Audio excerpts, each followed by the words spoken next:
So think of a word. All I'm trying to do is think of a better word than you. So Good I got the limes. that's what you'd like? I got the crabs. It's not one word. Limes. Limes.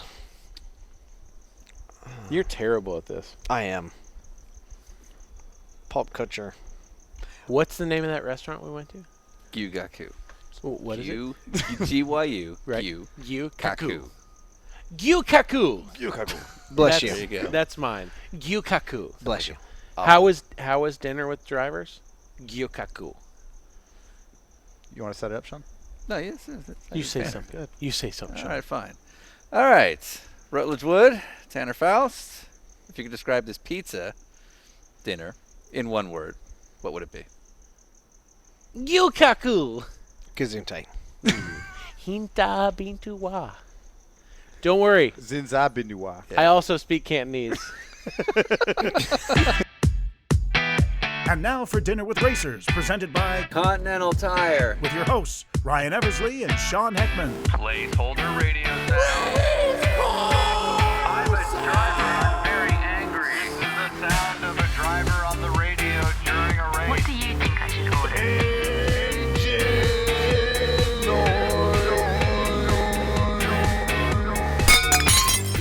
All right, welcome to Dinner with Racers. I am Sean Heckman. I'm Ryan Eversley. And if you don't know who we are, fine. Don't worry about it. So anyway, we are coming to you from somewhere between Florida and Atlanta as we head home here on October 31st, 2015.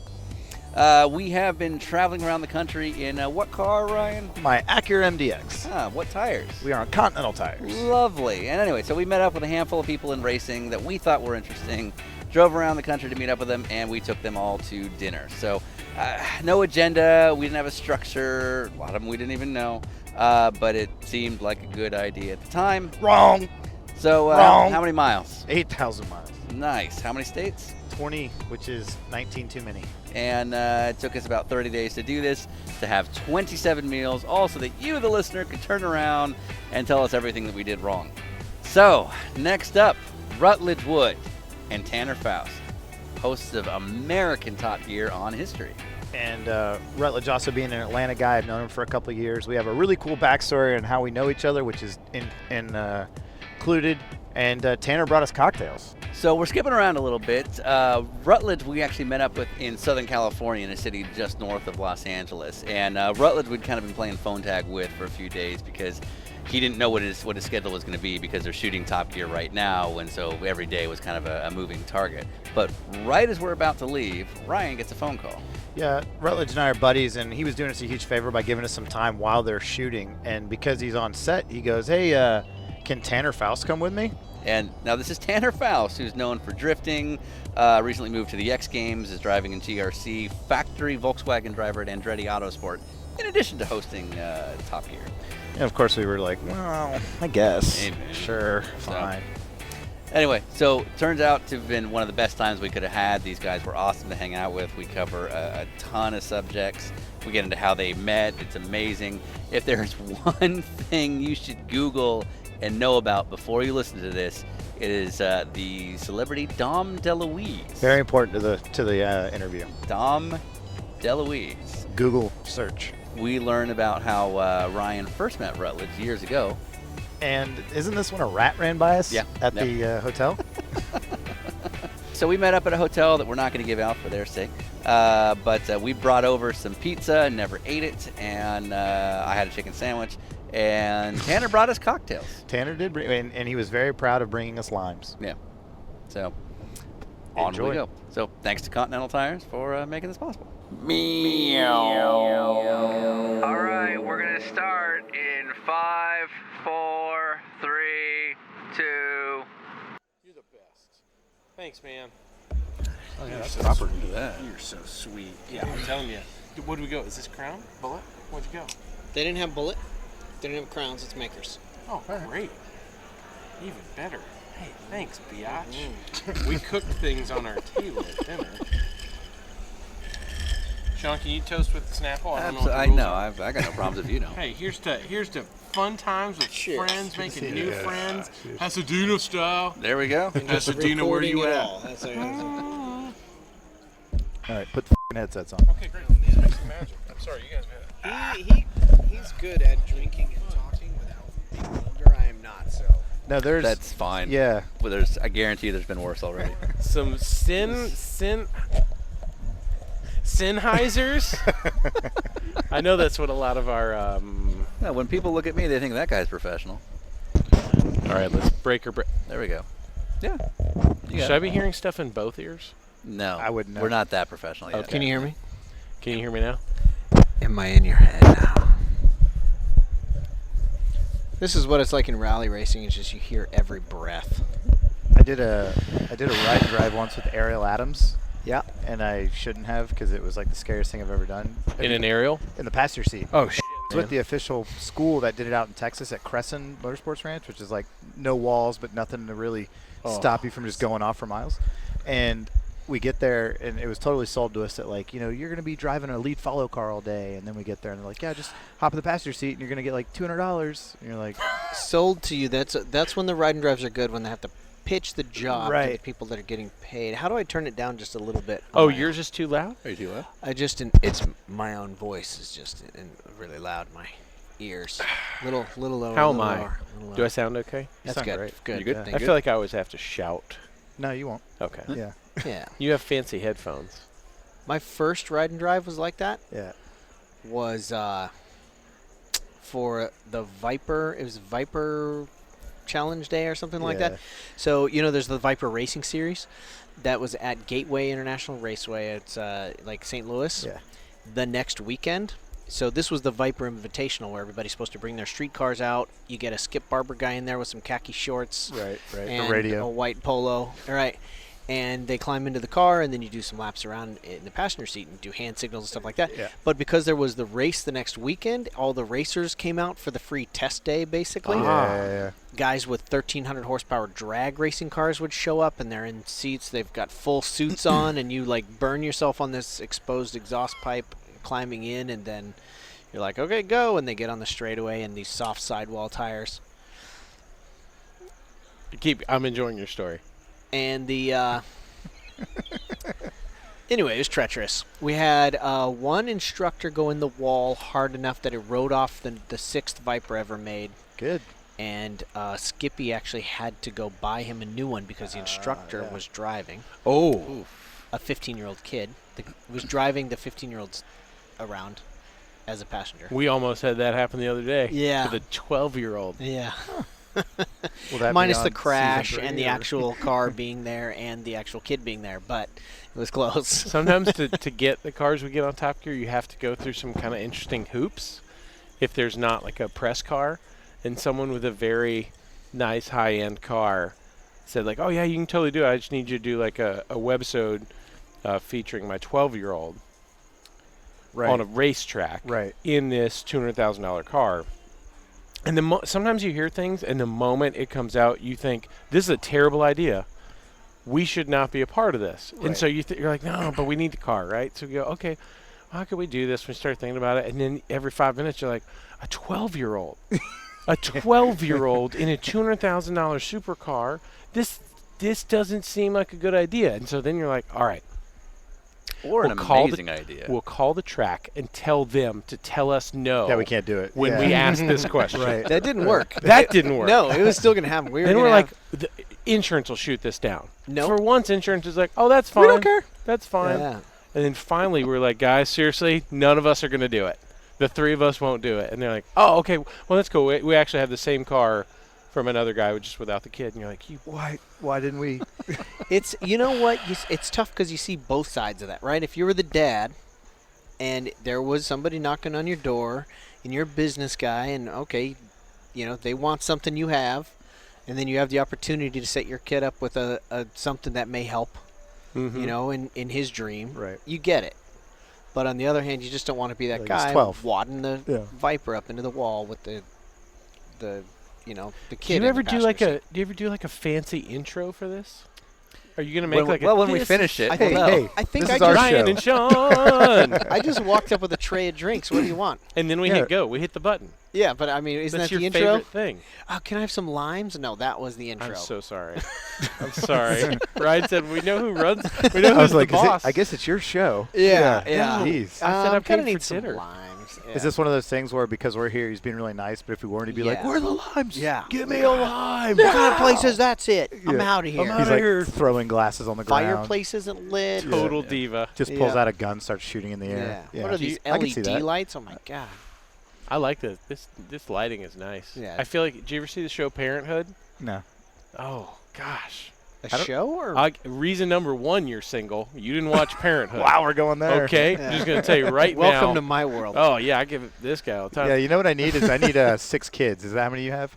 I have 3. It seems like That- 6. My truck is full. I can't have any more. We're gonna have to call it there. But they had some really nice overhead lighting like this. These old like classic you lights. should have the this in your braver ones. backyard. We do. Enjoy- Of course you you do. do. Yeah. Of course you do. Oh, Just yeah. got a few of them. You got to come over one day. I don't know why we're hanging out in California. Because where we're neither never of us home. live. I was telling Sean this on the way here. I'm like, we see each other at the airport all the time. Right. And then it's like, okay, I'll see you again, and then it'll be in like Hot Rod Power Tour in Wisconsin or something. Oh, random. that was so awesome. Yeah, but it's just random stuff like that. I'm already excited about the Power Tour next year. Yeah, are you going to bring – because you didn't do much on it this year, did you? I didn't make it this year. It was like the one But didn't one of your trip that I cars show could up or make something? with my kids. We were supposed to. On Lost in Transmission I did in our like off season. Yeah. I built my wife a 49 Chevy truck, the brown one with the white walls, and we were going to take that. And then I realized like this was the only family trip that I knew I could make. And Magnaflow didn't have their big rig out there. So it was like I was going to go do something for Magnaflow, but at someone else's spot. And they were like, why don't we just wait? I went, okay. Yeah. Okay. Fine. I'm going to Good. go. Instead, went to Chicago and saw what I would consider the worst parade I've ever seen. Okay. Lovely little town named Arcola. It's a town where the guy created the Raggedy Ann and Andy doll. Oh, sure. And Familiar. went to a, God bless him, 30 people maybe in total in the parade and maybe 40 spectators. And it was like really touted as a big deal.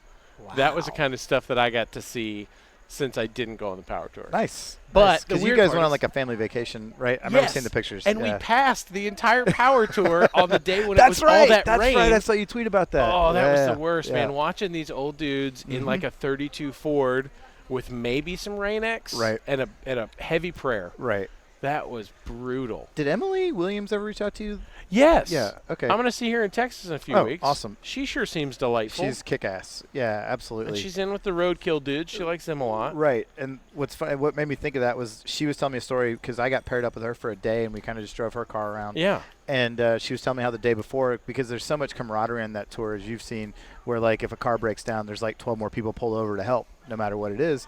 And so her boyfriend Aaron like has to take a leak, and they're in the middle of nowhere, so he pulls over to take a leak, and sure enough, like 6 cars pull over at the same time, like, Yeah. hey, need anything? And he's like, duh! Yeah. He's like trying to put it away. I could use a hand. Yeah, Yeah.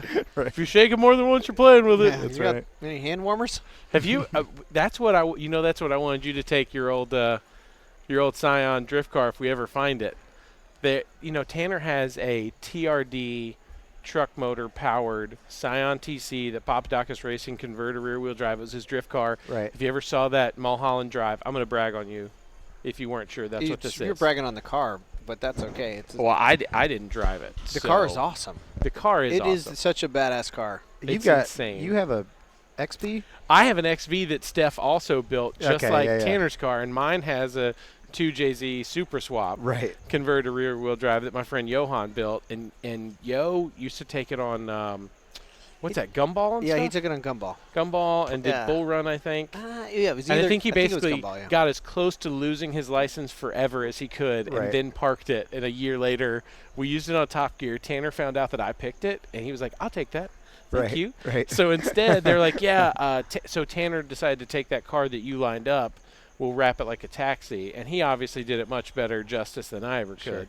And I ended up with an El Camino that I bought. It was a huge piece of crap. How many of the cars Can't off the believe show have you bought? Oh, Way too don't many. ask that question. Are you kidding me? His wife listens to the show. She doesn't know about half of them, I think. Oh my god! Well, now that like they're all in one location, I had to rent an airplane hangar to put them all in. Man, but they're tough. not worth the airplane Right, hangar. right. Like people think, oh, I saw you on TV, you must be rolling it. You're like, no, dude, I bought a $400 car and I'm keeping it in a $700 building. Like, it doesn't make any sense what I've done. And now, like, one day you just wake up and you realize, like, okay, so the insurance company, they take my call. I could call them 24 hours a day and this chick will wake up. Yeah. Right? And her name's on the building. And it's because I have, I think, 15 cars insured, Right. 2 motorcycles, 2 scooters that I got from my phone, like all this different stuff. And I realized, like, I have a problem. Yes, that's correct. On paper, something's wrong with me. Now, enjoyment level, great. It's one life's thing. good. I mean, the number, okay, so you have 15 cars insured. It's what they are is what Yeah, the it's problem a is. Volkswagen Jetta Crap truck. boxes, With yeah. 2 right? engines, one on each side. And then it's a school bus with a snowplow and a flame shooter. Yeah. Well, I did the legal department made me take the flamethrower off. Oh, really? Okay. But the school bus is great. Well, that just sucks then. I know, right? Totally not the same. Your BMW from Texas, it was an E30, jacked up on a Toyota 4x4 That's frame. right. I Yeah, just yeah. traded that for a 1972 Toyota Hilux pickup. Nice. Oh, you know what? I know you need a truck. You might love it. Let's see it. It is like the king of patina This is how because it it works. is rusting away. This guy, we email back and forth at like 1:30 in the morning, like Craigslist links and like That's how he old knows you're C10 single. trucks. He Yeah. loves my 61. So my Yeah. 61 pickup, I also got that from my friend Yo. Yo's the one that started Rogue Status and DTA, Oh, okay. and that's how I first heard about him. How rad is that little awesome. thing, right? It's got some sort of old ladder rack on the very top. Yeah. Jesus. It would be a step ladder, I think. But I think so. Yeah. so yeah, Yo built that truck also, and I saw it. I knew about him way before I ever met him, and then my friends in Atlanta at S3 Magazine introduced us at SEMA probably 6 years Sure. ago. And he's just one of those dudes that's just like the most chill, like happy people in the world. That is And an so I just started being amazing like, looking hey, anytime you want to get rid of stuff, you tell Let me know. Right. And that thing, boy, that truck, he sold it to a friend who the hood, so the truck was in S3 years ago. That's the first time I saw it. It's flat black, but the hood was painted like a giraffe, how they have those kind of big, like, spots. Right. And it was black and silver and glossy. It was really nicely done. That was the only thing painted on the truck. So it made no sense and total sense at the same time. And it was airbagged. It's on a Ride Tech. And he sold it to his friend who the hood came up while he was driving on like the 405. So it smashed the roof, windshield, everything else. And then his friend just parked it somewhere. But it was still in Yo's name. So one day he gets this letter like, by the way, you owe us $1 bajillion. And your car's been impounded, all this stuff. And he's like, I haven't seen that thing in a year. And he went down, picked it up, put a new hood, just placed it on there. And that's how we ratchet strapped it on. And our buddy Victor from Emergency Hookers, best towing name ever. You've seen his truck at Long Beach. He's hidden right over by that big right-hander with the rumble strips that are so huge. Yeah, and it yeah, says, yeah. Emergency Hookers, you blow it, we tow it. Right. Which is pretty solid for a tow truck company. That's marketing. Victor's That guy, classic. Victor loves me and can't stand me at the same time because they're always like, hey, I need you to go get this car. You can only get it for about 15 minutes in the afternoon. It doesn't run, and it's going to be impossible to move. Yeah. So there Thanks. you go. Yeah, So that's figured out. that rusty Hilux. That's That's what right up my your alley, garage of is. course. It's perfect. Yeah, that's like got you written all over. Throw it. some seat covers in there. It needs a vintage set of like Japanese wheels.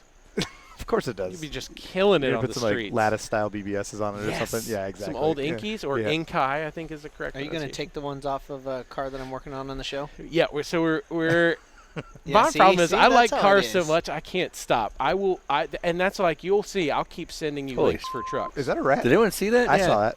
There's a rat that just ran into the Look at- fireplace. Well, look, what kind of fancy place are they putting us here, Tanner? Well, I mean, I got the limes. I don't know what else you want.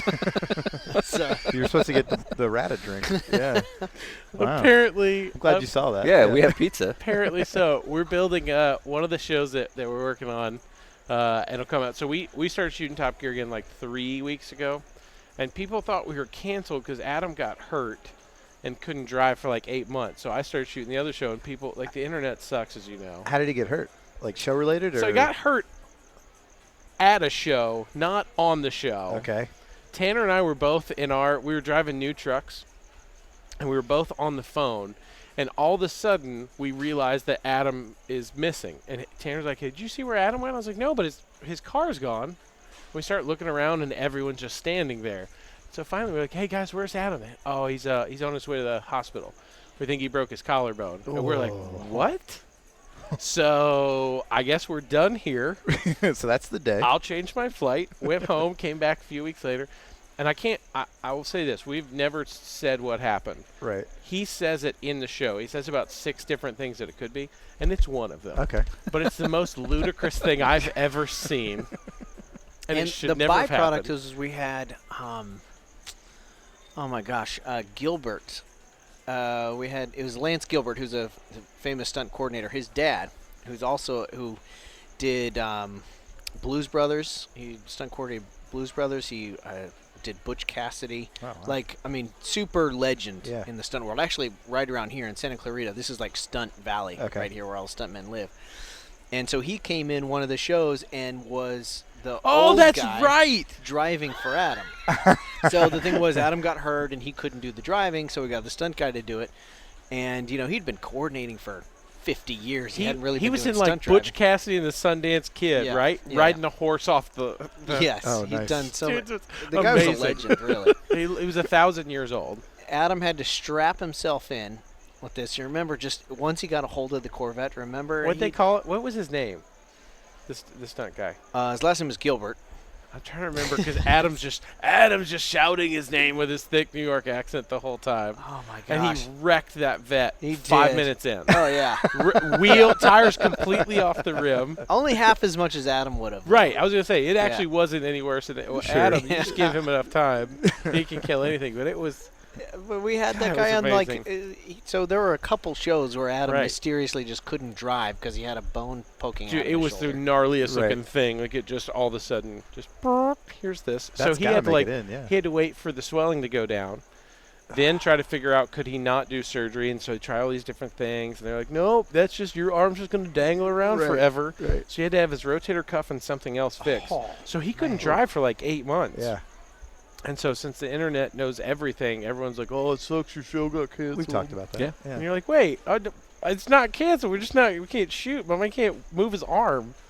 So the other day, he's been driving since we started shooting. Canceled. It's super heavy intensive, as you can imagine. We basically shoot Top Gear sun up to sundown, and when you do it, and we're sitting there at the table, and all of a sudden, his arm just goes like boom, Right. just sitting there. And Spasms. we're like, what was that? Like a I'm nerve just pinches. A glass of water goes flying across the room. And it happened one more time while we were sitting there finishing dinner, and then he's like, I got to go to bed. I gotta lie down. He went, oh man, Got to go back in my bed and tie myself to the Right. mattress. This is forever. I'll be here, right? Bless his heart. So we've done some dumb stuff on the show, but what my man did was That was it. legendary Nice. for what it was. So he's great. We had breakfast with Paul Fanner, who runs Racer Magazine as well as many other things. Sure. And one of Sean's favorite stories, I'll let you tell it, about Racer and the internet and how the internet works. with the the world's best article.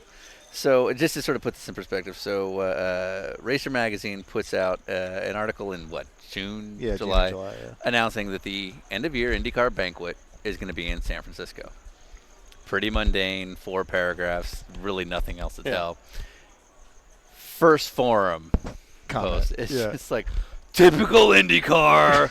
Dude, he's like, what the hell? These guys are too big for their britches, San Francisco. Yeah, It's Right. like, Not just what's like, wrong with well, maybe you? it's convenient. a banquet Yeah. post. Right. It's literally not for you. Yeah. Yeah. It's something they probably had to put out just for logistics. You got to appreciate the passion on one level. Yeah. Like you need the interested parties, but it doesn't always have to be. This the is why bad Tanner's side. popular with fans, by the way, because he's always going to take. He's Like, like, well, "Look no, at it's the great. guys, Look look at at it. the It's table." about it." Right So what? side. So he obviously was not real jazzed that they went crazy about it, but that was his like. He just didn't understand, right? Like, why would you go and crap on Right. a banquet in San Francisco? Yeah. Right, yeah. Well, but that's always got to be a thing for you guys, though, because obviously just being anything with the label Top Gear has to be huge shoes to fill. And I'd imagine the internet hate, especially in season 1, had to be horrible. Wow, Oh, it's pretty big, yeah. It was solid. yeah. I had no idea how many people could dislike me in an instant. But when they said, hey, here are the Top Gear hosts, Sure. 2 years before, because I'm a smartass, I got invited to go to the banquet for NASCAR. And I fundamentally didn't want to wear a suit because I don't think I should have to dress up for a sport that half the people don't wear a shirt to, right? You and Robin Miller. I love it. Well, would you settle for a tuxedo T-shirt? I would have. Because I would see you in that. Yeah. Instead, I was instructed, no, you have to have a tux. So I rented Tell me you went big. Here a it goes. pink tuxedo. Attaboy. Yep, Attaboy. And it Yeah. was about 6 sizes too big for me. Yep. It was gym clipped together in the back. And so I wore it there thinking, now this was back in the Speed Channel days, right? I wore it there thinking, like, here's your tux. Yeah. What now, I got jerk? you. Gonna throw I the got you. vibe out. Yeah. Yeah. Most people liked it. A handful didn't, which is why I wasn't The right invited people. back for several the right years. people liked it. Yeah. But the idiots that put out the announcement, hey, here's your Top Gear US lineup, used a picture of me in this pink tuxedo. And of course, like, the number one reaction is like, what the hell is the fat dude in the pink tuxedo doing? Right? Now, keep in mind, Clarkson, even still now, my man's as big as a house, right? a big Like, guy. I don't have a gut. He's got, like, a He's a basketball big dude. Yeah, yeah. tucked under his shirt. And I'm not Right. hating, but, like, He's they're- happy. He's fine, Yeah, right? yeah, he's I'm good. fine. I've had these man boobs all my life. They're going to stay with me. But when strangers come out of the woodwork Yeah. to just immediately tell you how much you suck, they haven't seen a single thing. Right. Like, we shot a bunch of stuff together before they ever said, hey, you guys are on the show, Okay. right? And Tanner was part of the original NBC pilot. And so when that didn't go and it went to history, I got a call because a race fan loaded something up on YouTube illegally that I had done on race day, right? A million years before with John Schneider from the Dukes of Hazzard. Nice. And did you know this? And Nope, I didn't know this. He and I were riding a General Lee, and the whole time I just kept calling him Bo. I would never call Of him course John, not. You got it, right? yeah. Because he's Bo. And I was like, so Daisy she wasn't like your real cousin, right? I was like, no, that's an actress, Catherine Bach. It's like, no, but I mean, she's not like your first cousin. Right. Right, Bo? Right. Come on, Yeah. Bo. Just you can Come on, level Bo. with me. But y'all ever like go see a movie or go to dinner? And somehow Speed left it in, right? And probably 12 people saw it. Who knows? Right. But one of them loaded it up onto YouTube illegally. And then our original executive producer, a guy named John Hessling, saw this. He was looking at basically everybody that had been on cars for TV in the U.S. for like the last 10 years. And he saw that and he thought, this kid might be funny. So I get a phone call one day thinking someone's trying to sell me something. I was like still in the phone book at the time. If you see that rat, tell me. Seriously. I got one shoe off here. And so the whole time, the entire process, I didn't have an agent, a manager, anything. I kept thinking, there's no way I'm going to get this show, so I'll remember everything I can so that when I tell my friends, like when we're watching the show, like, oh, this guy was cool, this Right. guy's a total douche, like whatever. And then somehow they called one day, they're like, hey, we need your lawyer's info in case we want to make you an offer. And I was like, yeah, I don't have that on me. Let me get on that. Let me call. Yeah. Let me just make a call. I called Kyle Petty in a panic. I was like, dude, I think I got the show. What do I Right, do? And he right. said, call this guy. Give him this guy's number. I'll call him right now. He'll take care of everything. That's awesome. So then when I got it, I was like, well, now I have to forget all of that stuff that I had like mentally cataloged, or I'm going to seem like the huge douche. Be like, this guy was all right. Tanner and I had shot a bunch of stuff, and I'm sure, I don't even know if he remembers. Like when Tanner showed up, I was like, holy shit, Tanner Foust.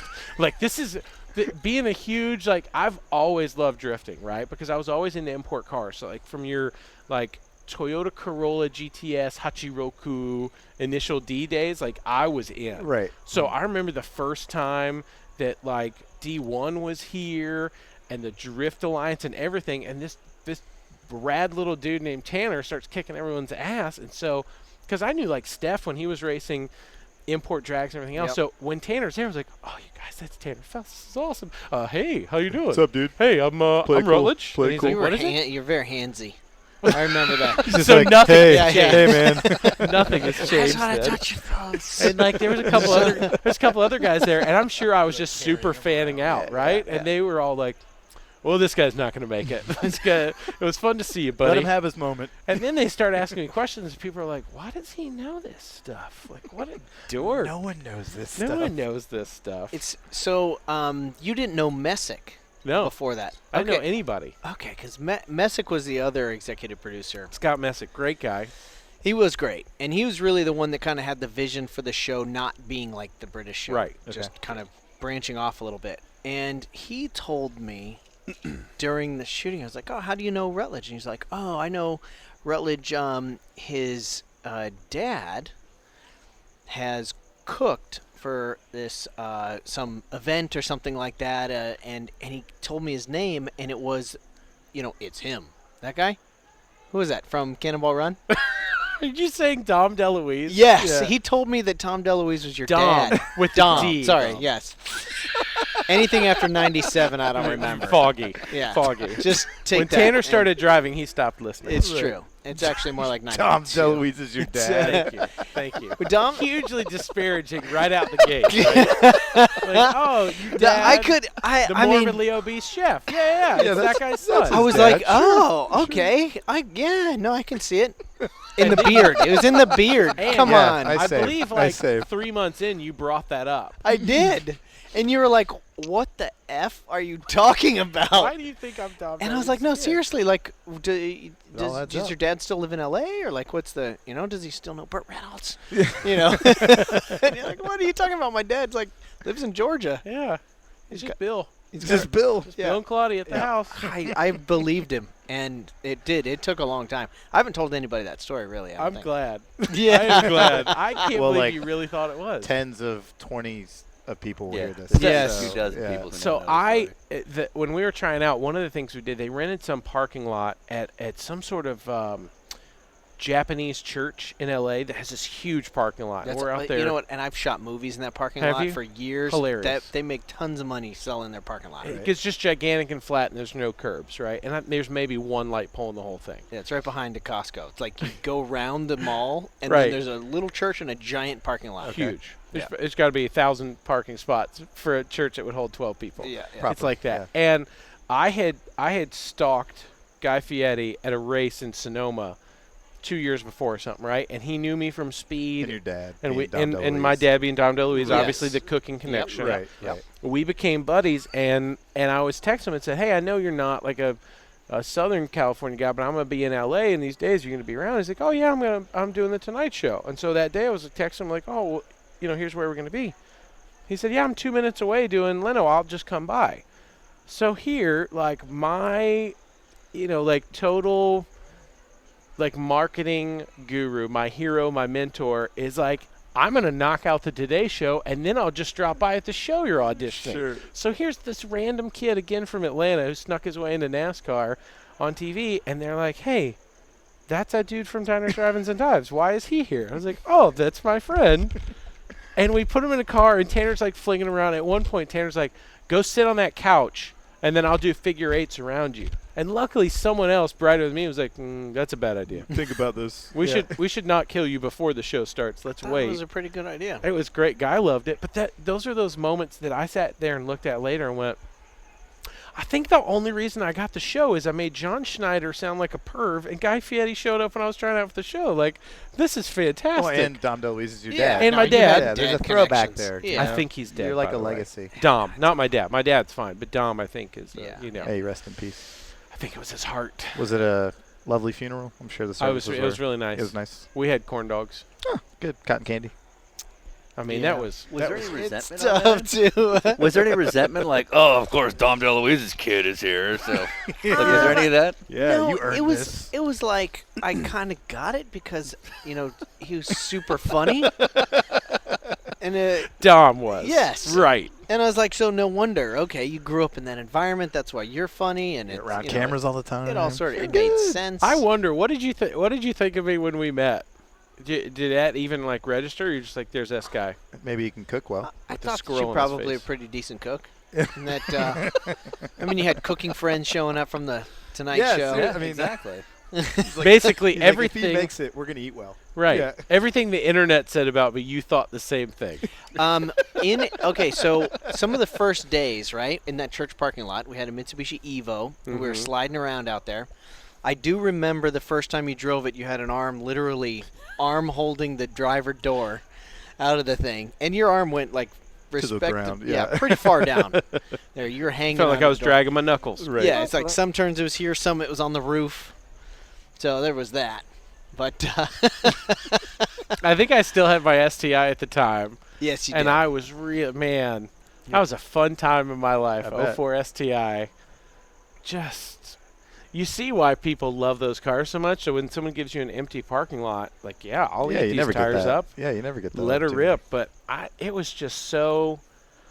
The craziest part of season 1 of Top Gear is that the videos, if you watch them, they're fantastic because it was. People said, "Oh, you don't have the camaraderie, this, that, and the other." No, neither did anyone else the first time they got put together. But what we were is you got to see, like, if we had come out of the gate and pretended like we had all known each other for years and we're so buddy, everybody would just eaten through it and it would have been fake. So instead, you got to see us learning about each other, Right. and there was more talk about the cars. And as time has progressed, you kind of see that we're like, this is exactly why this guy would pick this car, because he's an idiot or he's crazy or Right. whatever the different things are. But what we didn't know is that someone was trying to do the studio lengths at that point, very similar to Top Gear, where it's 3 guys standing, there's people around. If you ask anybody that went, it was a great time. Okay. Sure. It was fun. It was interactive. We tried all this different stuff. You mean when you guys did it like the European style Yes. at El Toro? Right. And not many people know that Rut used to be I mean this in a nice way, a fluffer. But for crowds, right? You were a crowd fluffer for a while. You're a warm-up You can't make that hand signal. I was holding a microphone It to my didn't mouth. look like that. Okay. That was a microphone, It's clearly. a really big microphone. So you were an Thank audience warm-up guy. Well, really, just for us, I ended up. That's what I did for No, Speed. I thought you When did. Yeah, you yeah. did that for Speed, Yeah, right? that was my Craigslist job starting. Yeah. Was to be the marketing guy for them. So yeah, it was great, right? We'd go out there, had fun with people, but when you watched the show, we looked asleep, and it was awful. Right. But we didn't know. We were sitting there watching it for the first time, going, "What just happened? Yeah. This part looks like crap." Yeah, it was. It's tricky because there's commercial breaks in the U.S. And so the rest of the show is already done, and there would be exactly 4.5 seconds for the bump out that's in studio. Yeah. So it's not like you can just sit there and riff in the Right. studio and be yourself. It's like, these are the exact words. You can only spend exactly at the this wrong much airport. time. Yeah. That's all the time you got. Yeah, and so it was very scripted in the studio, where the rest of the show, there is no script. So it was a tricky thing to try to pull off, and it was, 15 takes sometimes of different things because they would be 0.2 of a second too long. Right. And you're trying to adjust the wording in Oh, it was between. brutal. And the But rest it of was the world fun. doesn't really have, BBC doesn't really have commercial breaks. Right. And so 16 minutes more to make the same show. Because with commercials, at the time we were 44 minutes. Now I think it's 43. why is that? TV they just keep taking. Wow. They just keep But when you watch season 2 and season 3, when we started moving the studio inside and out, making it more interactive, if you talk to people that were there, that was really fun. Because for us, it was the only time we really get to connect with that audience. Because we can't, some of the stuff we do, you can't have people around. Because it's just it's not safe for us. Right. We don't want to put strangers Where would you put 'em? in Right. harm's way. And I think the biggest thing I think our show over the years, what it's lacked to me is the time. We just didn't have, one summer we didn't have time to do the Stig laps. And it was we were doing because I think the most they can ever order is like 16. So sometimes we would do 8 and 8. Sometimes we do 10 and 6, that kind of thing. And so one summer run, they need us to do 6 shows for history to help intro another show. And we didn't have enough time to do the studios, what it basically came down to. And El Toro, I'm not saying the people that run it smoke crack, but I think they're high because what they think that place is worth. Oh, yeah. No, overnight. I work out there all the time. Yeah, and it's ridiculous. ludicrous. I don't know how you can sleep at night doing that, but that's really neither here nor there. And so it's one of those things where they said, all right, we're going to try to do it without it, and we're going to see what happens. If it doesn't work, we'll go back, we'll do more, but we just have to deliver these fast. And so what they found was we got another like 6 or 7 minutes overall, maybe more, to tell a story. And our show and the UK show, the number one time that people would change the channel was anytime they would go to the studio. Right? That was your most likely time that people would change channels. And so they found that people would stay longer. So all of a sudden it's like basically out of our hands that the studio is gone. But the genius of the Stig laps is always that you see the same driver in the same course in different cars. And that was the thing that I think I always loved the most about the UK show and about our show, was that you could see, how does it truly compare on the same thing. And that's what's fun too about putting, celebrities out there in this car and watching. Like Adam Levine was so mad because he got maybe one less practice lap than other people. Sure. Because he had to go and do like Larry King Live or something. And he was a charming guy, I really like his music. He was such a pouty bitch about it. Just couldn't. This is messed up. Yeah, my cart's not Right? fast enough. And even at the time, this was way before The Voice. Obviously, Maroon 5 was already selling a bajillion records, but he showed up. Remember, he had a V12 Aston. Yes.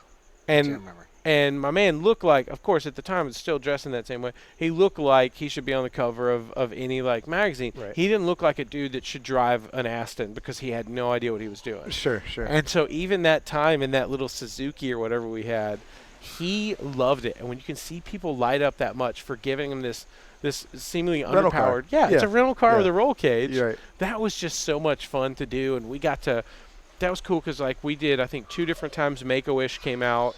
And cool. Tanner's taking him. John Hennessy was there one day with his personal CTSV wagon, and he basically just looked at Tanner and was like, yeah, you just do Burn it whatever you down. want. Yeah, Yeah. burn it down. And he took that Make-A-Wish kid out there and just tire tracks everywhere. It was so much fun. If you're wondering, I have no idea who the Stig is. I've still never met them. I think I have. Have you?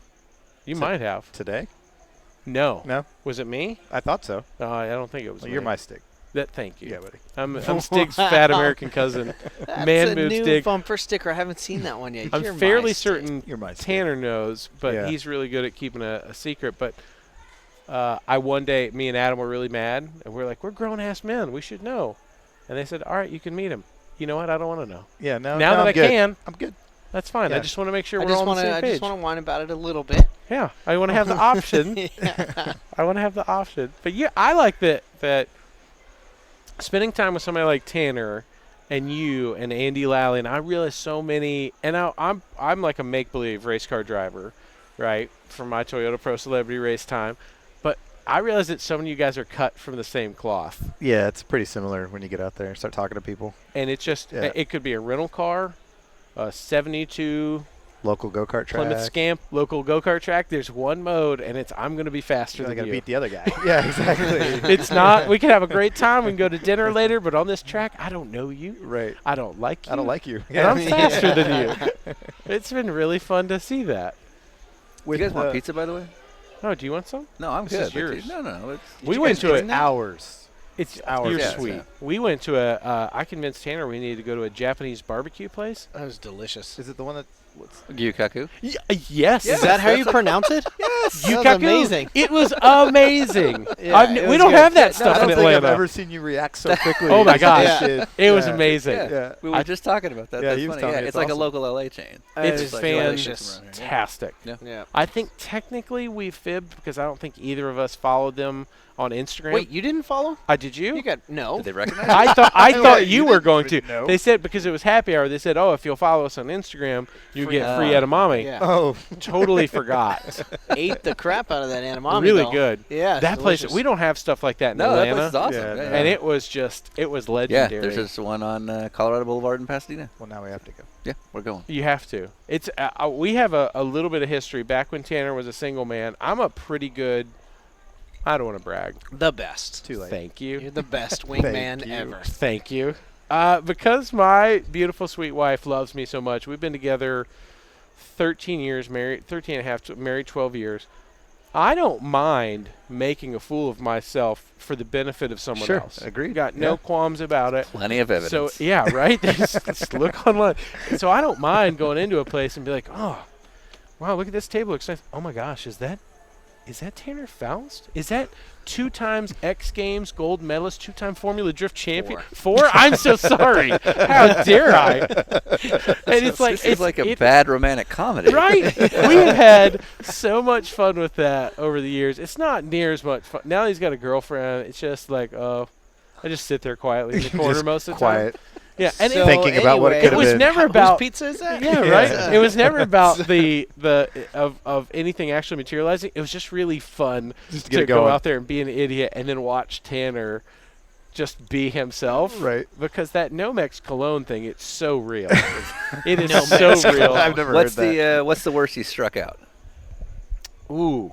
Psh, That's lots. yeah, that's happened a lot. It's Yeah. funny. It kind of happens enough that then that becomes its own like war story. Sure. But sometimes you'll be like, hey, that chick over there, she said you should come down and have a drink.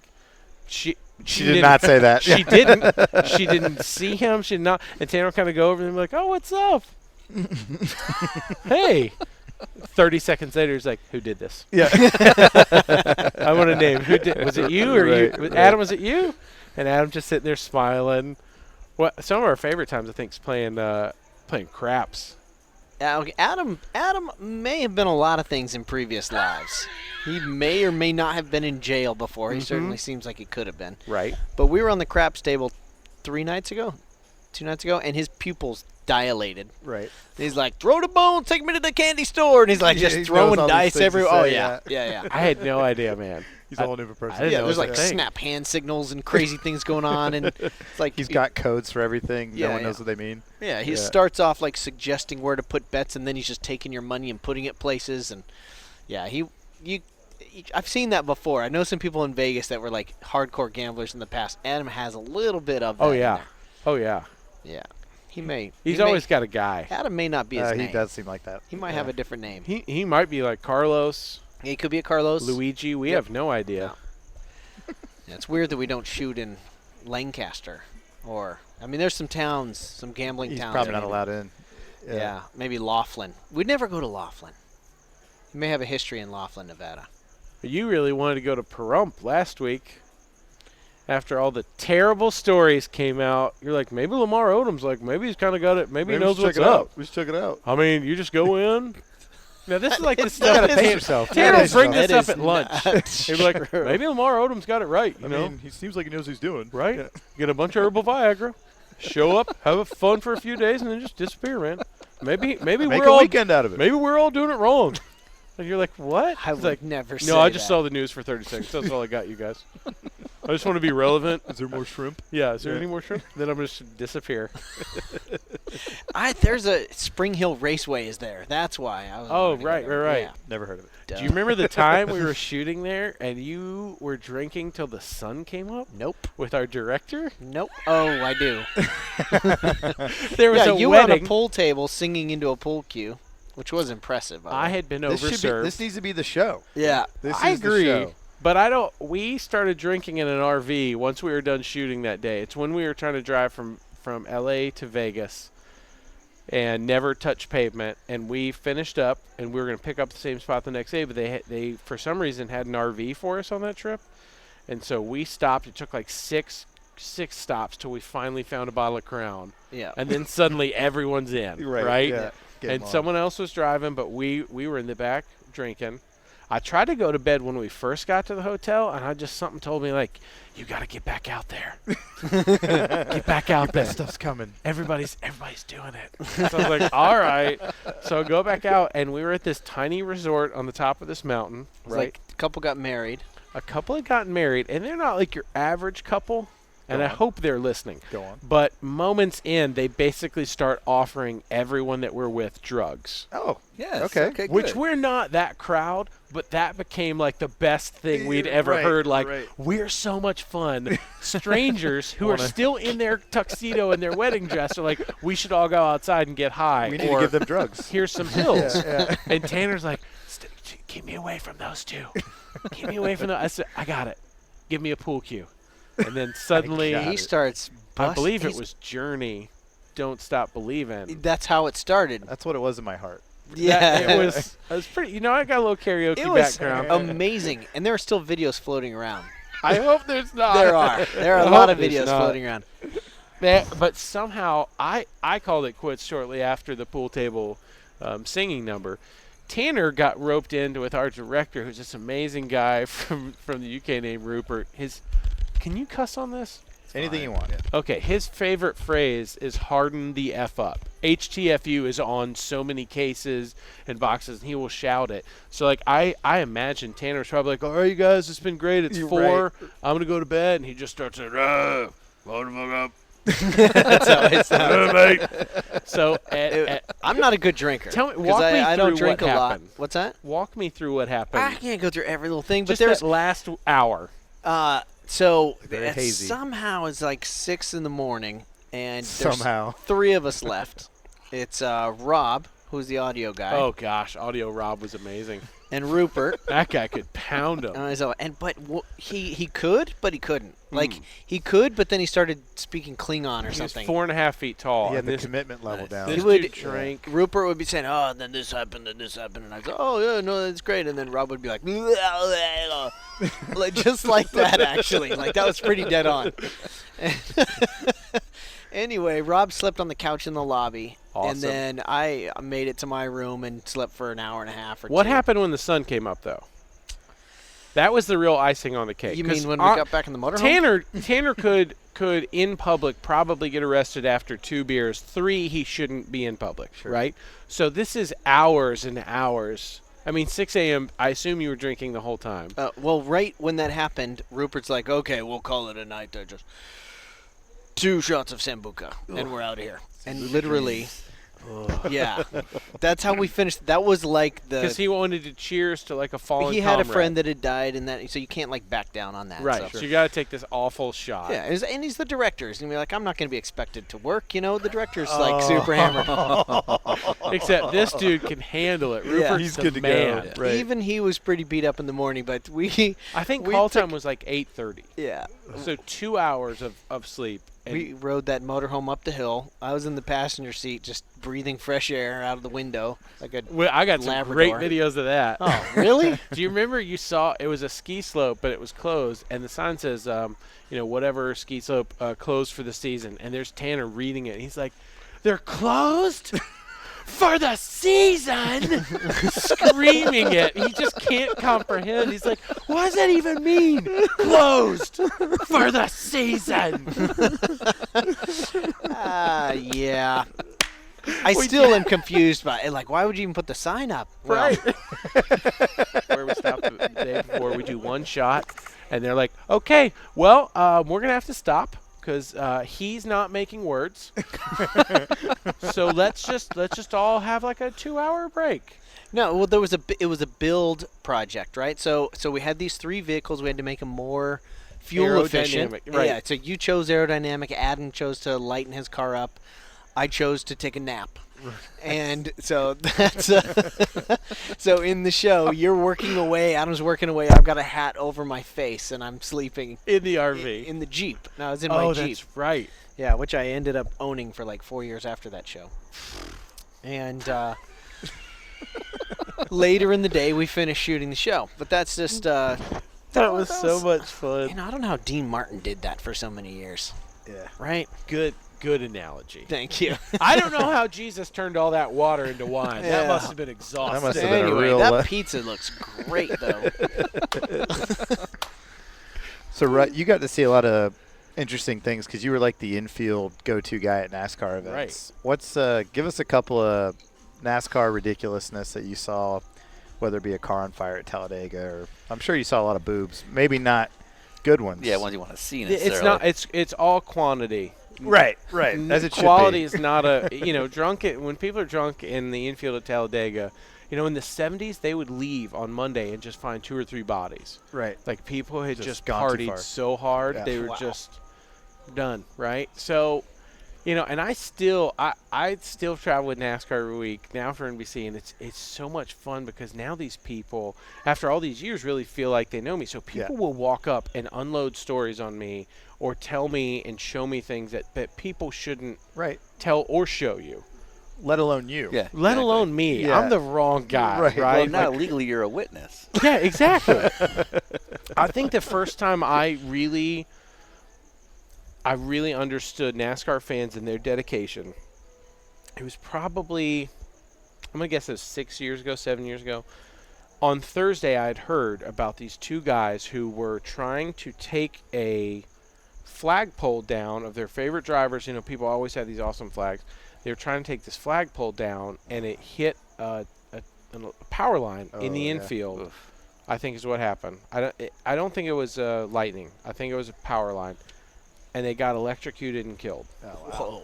On Sunday morning, I'm in the infield shooting something, and I meet their widows No way. who are still there because that's what our husbands would have wanted from us. Oh, my gosh. Oh my! And it's like 12 hours later. Yeah, Go, right? Go Dale. And I thought, holy hell, man. that is some dedication. And then it's the same time, it's kind of like the people with the making fun of San Francisco banquet. At some point, you just got to go, you know what? Good for you. Yeah. Good for you. Like, You care so much. there's so many people that don't have anything that they really are Care about, passionate yeah, about. for sure. And these people cared so much that those guys knew they were going to have a great weekend, and those women said, no, this is what they wanted. Like, we would have been here. And one of them joked, she's like, hell, if I dropped dead last week, I know he'd be here.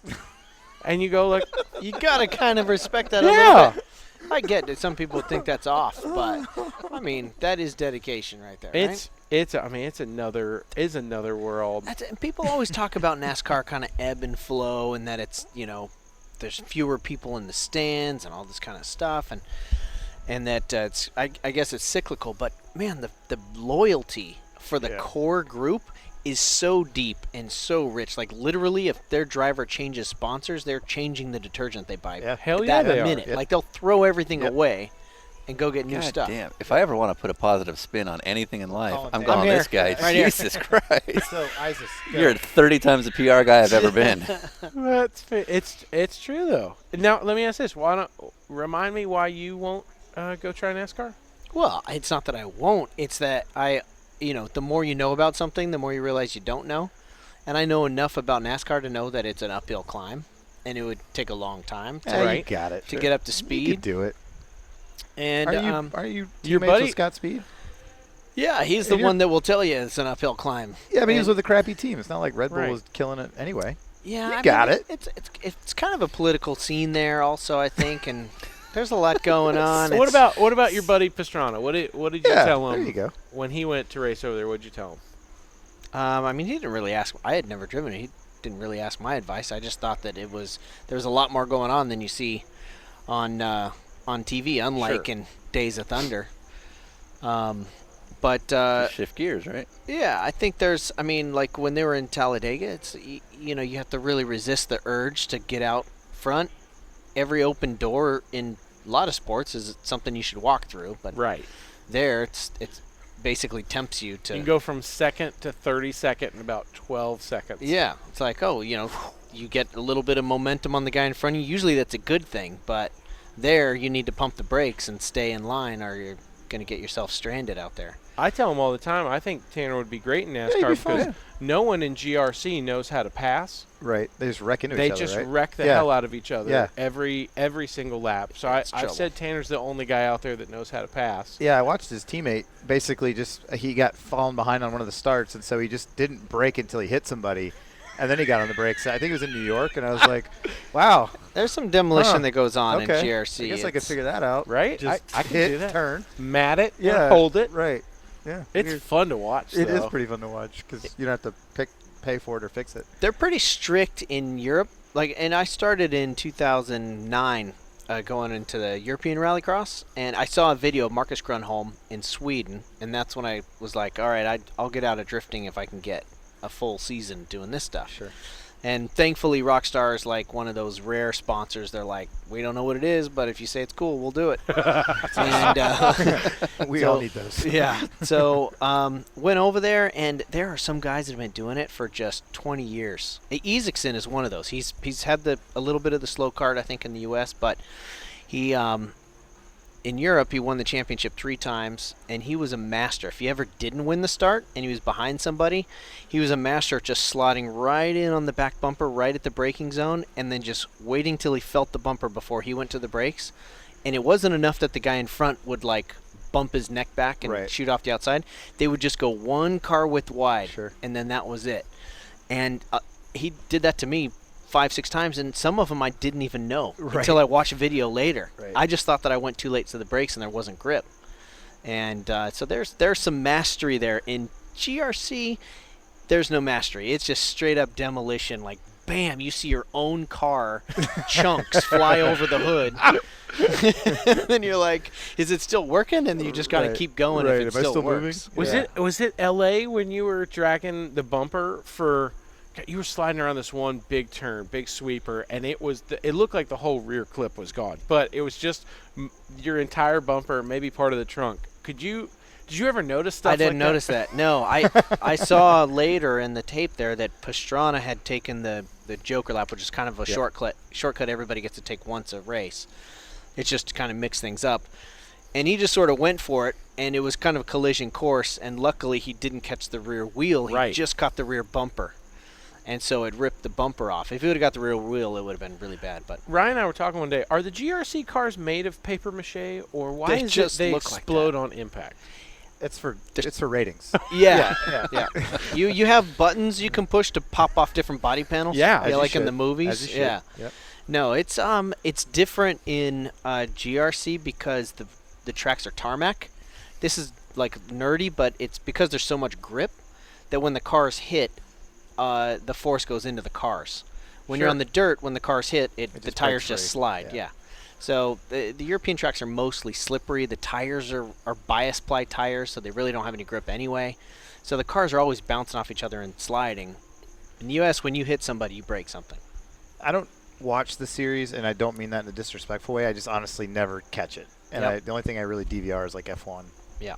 So I never see the races. Every now and then I'll catch one. However, when I do, I enjoy them, but I don't know how serious you guys take it in terms of like, because in my series, if someone wrecks into me, we have to have a conversation afterwards because it's not expected that my car is going to come back destroyed. In your series, it's very likely that's going to be the case. Pretty standard. Yeah. It was a tough pill to swallow for the Andretti mechanics. It all kind of come from IndyCar. And Rallycross is the only FIA sport where there's no penalty for contact. And it's so there's a gray area. It's like a judge thing. Right. And in Europe, the judges are biased towards if you touch somebody and it messes up their race, you get a penalty. Sure. And so they're real and there are judges all over the track. There are FIA reps at every corner. In the U.S., it's not quite like that.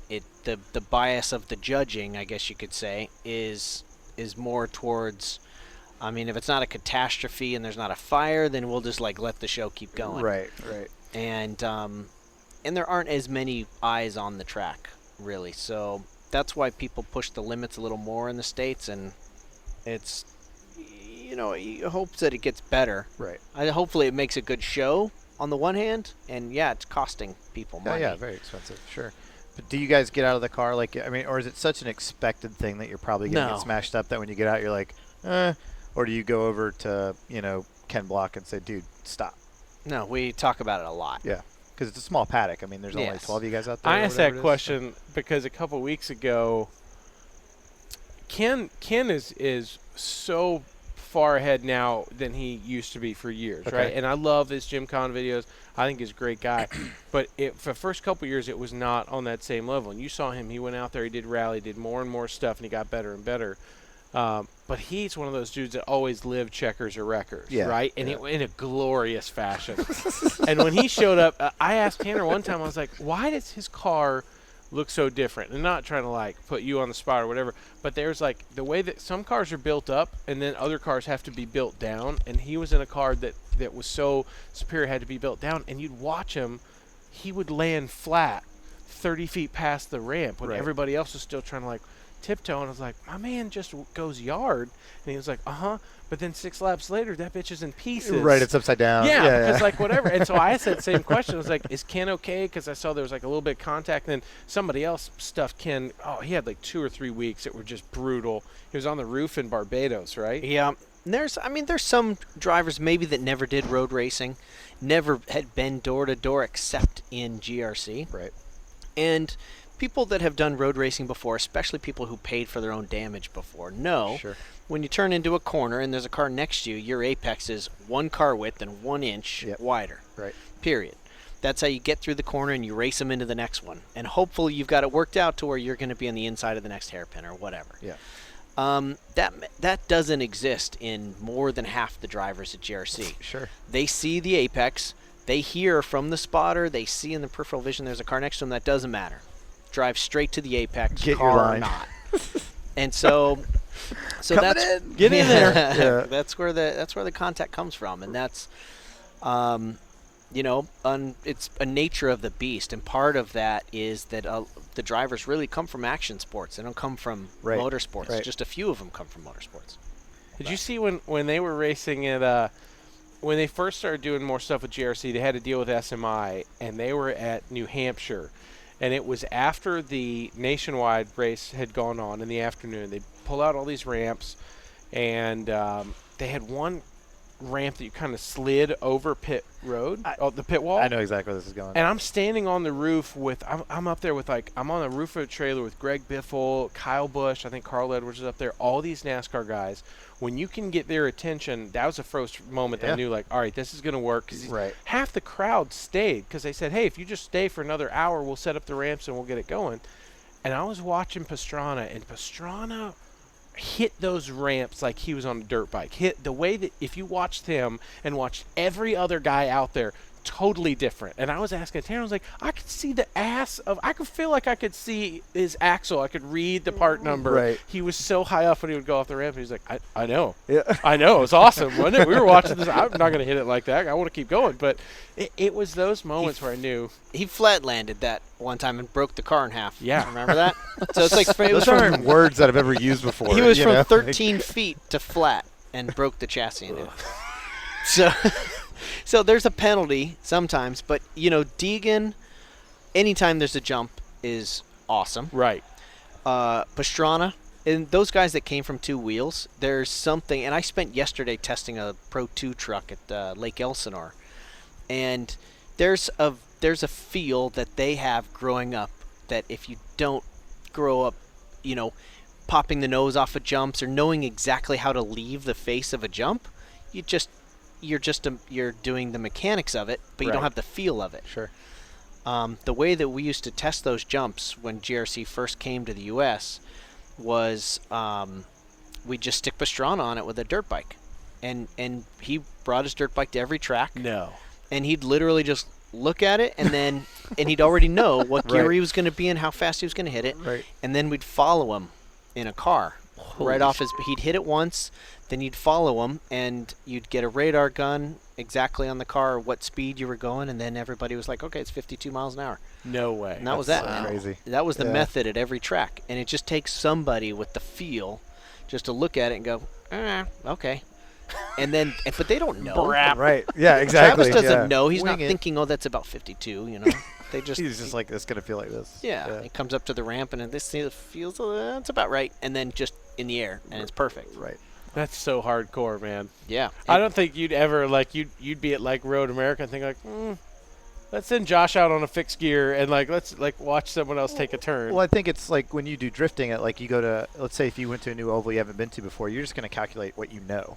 Right. You'd be like, okay, at Irwindale we go through there at 6, that whatever slip angle and this much throttle. And the same thing when you go to a new racetrack, you think, okay, the kink at Road America is almost flat in this car, and this is pretty similar, so I'll try to carry some speed through. And have you seen his Passat that he built for drifting this year? Yeah, we were looking at it on the way here because we're just trying to get some, refreshers. And I was looking at it and I'm like, what is that? Because it's not a front-wheel drive Passat. It is the sickest Passat ever. Yeah. It's a Frankenstein Passat. It's pretty intense. Right. But it's same dudes that built his old drift car and my XB and Frederick Osbo, the Formula D champ, same Papadakis Racing built it. And they all use the same idea was to make, I think one of Steph's favorite rear ends was a Supra Mark IV subframe in the back. So they all use that. Just keep using it. Right? They used to. Oh. The Scion was the last one to use it. Okay. The first year, and then they changed the rule. You had to have a subframe out of the stock car. So with front-wheel drive cars, it's tough because the subframe isn't really made for any squat or anything like that.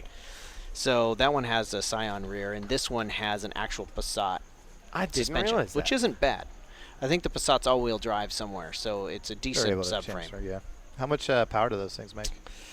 The Passat is 900 horsepower. It's 700 before 150 shot of nitrous, which is the first time I've ever driven a nitrous car. Yeah. It's pretty awesome. Yeah. It doesn't suck. I mean, you got to get a mechanic in there to, purge it and do all kinds of stuff so you don't blow up, but it's like now, and you're not triggering that. It's off the RPM it's on the and throttle, right? So anything more than 90%, but you can bring that back up, and it's actually nice for drifting because so the car redlines at like 8,700 RPM. You can have the nitrous stop feeding at 8,400. Sure. Yeah. And then so it's like a soft rev limit when you're on the bank because the bank needs all 900. And so it just sits at that 84, and it's like you don't have to sit there and bounce off the rev limiter. You can just keep flat. Right. What? Can you tell Ryan, how does the header work on that thing? I've never seen a work of art like this. Well, the other part of Formula D back when we made the Scion was you could hammer the firewall out a bit Okay. to Just so get it, some clearance. yeah. Yeah. So we had a decent weight distribution in that car. Now you have to have the firewall solid the way it was. You get to make a tunnel for transmission, but what it means with the front-wheel drive car where the firewall is really far forward is you can't really put a big engine in there. Right. We have a big engine, so it's the headers all have to come forward into the bumper and it's an 8-to-1 accumulator there that's Right. all equal length and everything, and then the pipe comes down under the car. And it's this crazy, I mean, this guy came in the shop, I guess he came in and in 12 hours, brought his own bender and everything, Right. and was there for 12 hours and it was done. That's awesome. Yeah, and It's a work of art. Yeah, I believe it. so every cylinder, you hear every cylinder sequentially, Right. and so it sounds like it's running twice the RPM it's running. Which is awesome. Yeah, Yeah, it you screams. want It that, just yeah. wails. Yeah, it's pretty awesome when you start it up, and it's like, it's ear bleeding kind of when people are around. Have you ever done any drifting? I have not like in anything meant to drift. Right. Yeah. Not like Andy Lally's turn 3 and 4 in Charlotte no, style, never or that big either. But I've also never blown out tires immediately afterwards. Fair enough. Yeah. it is my. It's always been something I've loved, but it's something I wish I had time to go do, like little amateur. It's some of the most fun you can have in a car, and I knew why people hated on it for so long is because they just had never tried it. And I of course have made fun of Tanner and a bunch of other guys, but to their face when we need to on Sure. TV about Right. it being sort of like it's like ballet meets motorsports because it takes so much finesse and everything Right. else. But I mean, watching these go into a Formula D event, it's so much fun to see. And I'll be at times the judging and how that stuff works. It gets a little confusing. That's where I have a problem with it. Sure. Because I'm so used to racing a person or a clock. Right. So I have a bit of an issue with somebody going, well, you didn't have enough red tire smoke that time. Right. So that's And that where I part- kind of lose. Hell, I've called Tanner and been like, all right, I was watching online. Yeah. And you're like, no. What just happened? Right. Like, explain it, because they have these different like clipping points, and it back in the day, I guess that people would start to win with a certain sort of formula of what they were doing, and then the rule change would be like, well, you're kicking everybody's ass, so we got to change this. And then the next guy would kick everybody's ass. Right. It's like the Jimmy Johnson effect, Yeah, right? yeah. We need to change X, Y, and Z, but it's so much fun, man. I not grew up, but I spent since 2004 racing against guys like Conrad Grunwald. Oh, yeah. who I'm sure you know, and like Ryan Hampton and guys like that. So I know that those guys are good road racers that have made transitions to and fro, and so I know that it's got to be pretty freaking difficult. If those guys as good as Sure. they are on road racing can go over. But the only time I've ever really gotten to do it is working at racing schools. Like I worked at the Panos Racing School, and we had a Cadillac Academy for a couple of years. And we'd have to just take the cars out once a week because it was only like they only did 3 schools a year kind of thing, but we had 40 cars. So they'd once a week be like, hey, just go drive everything around the track or around the skid pad for a little while, make sure everything's okay. And so it was like, all right, CTSV, just like Sign me how up. sideways can I get? Yeah. And there's a pretty big skid pad in between turn 6 and 7 at Road Yeah. Atlanta. And so the trick was to see who could like roast it around the outside for a complete loop. And then that turned into who could do 2 loops and 3 loops. And then we got caught because we were bringing these cars back with no tires on them that we're Sure. using 3 times a year. They're like, what's going on here, guys? But, I think I'm going to build a missile car, so we need to go somewhere and A missile car is Go for great. it. A missile car is basically it's a drift car that is made for just going hard to the point where you're crashing into the other cars around you. And it's low budget. It doesn't need power because it doesn't have grip. You can have steering angle and stuff like that, but it doesn't need to look pretty. It's just basically need to make like bash bars, they Right. call them, right? Right. And so that you can bounce off K-rails. And there's like an old factory in Peachtree City that's just got a massive parking lot. I think it was like a the old TDK place maybe. Yeah. Or photo circuits. maybe that's what it is. Someone finally started building on that. Did they? Yeah. I was going to say we should just rent that once a month and then just go I to love Hertz at the airport. Do they build like Corvette old or like something. Snidely Whiplash spikes and stuff going through, or is it just meant to?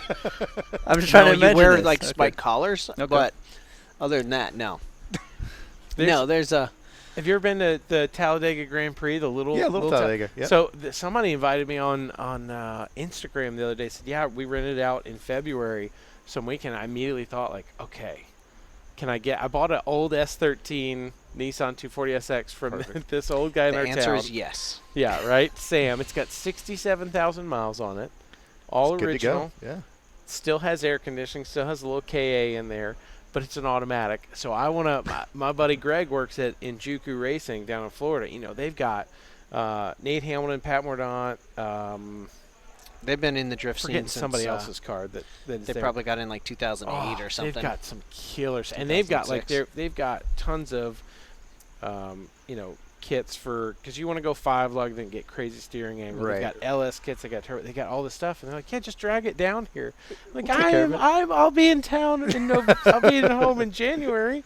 Can I bring it then? But I just want to have something like that I can go play go with out there because and my play it. Scion is so nice that I don't want to hurt it. Right. Yeah. But That's it's the my problem. favorite car I own. Yeah. It's like a 911 to me. That video of you doing donuts at AMS is pretty awesome. That ice bucket challenge was great.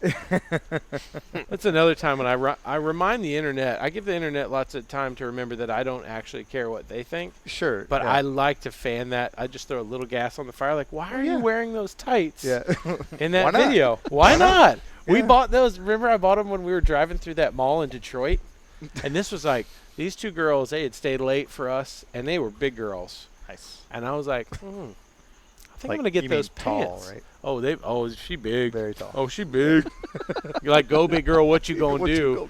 And I saw these pants, and they had like all over print.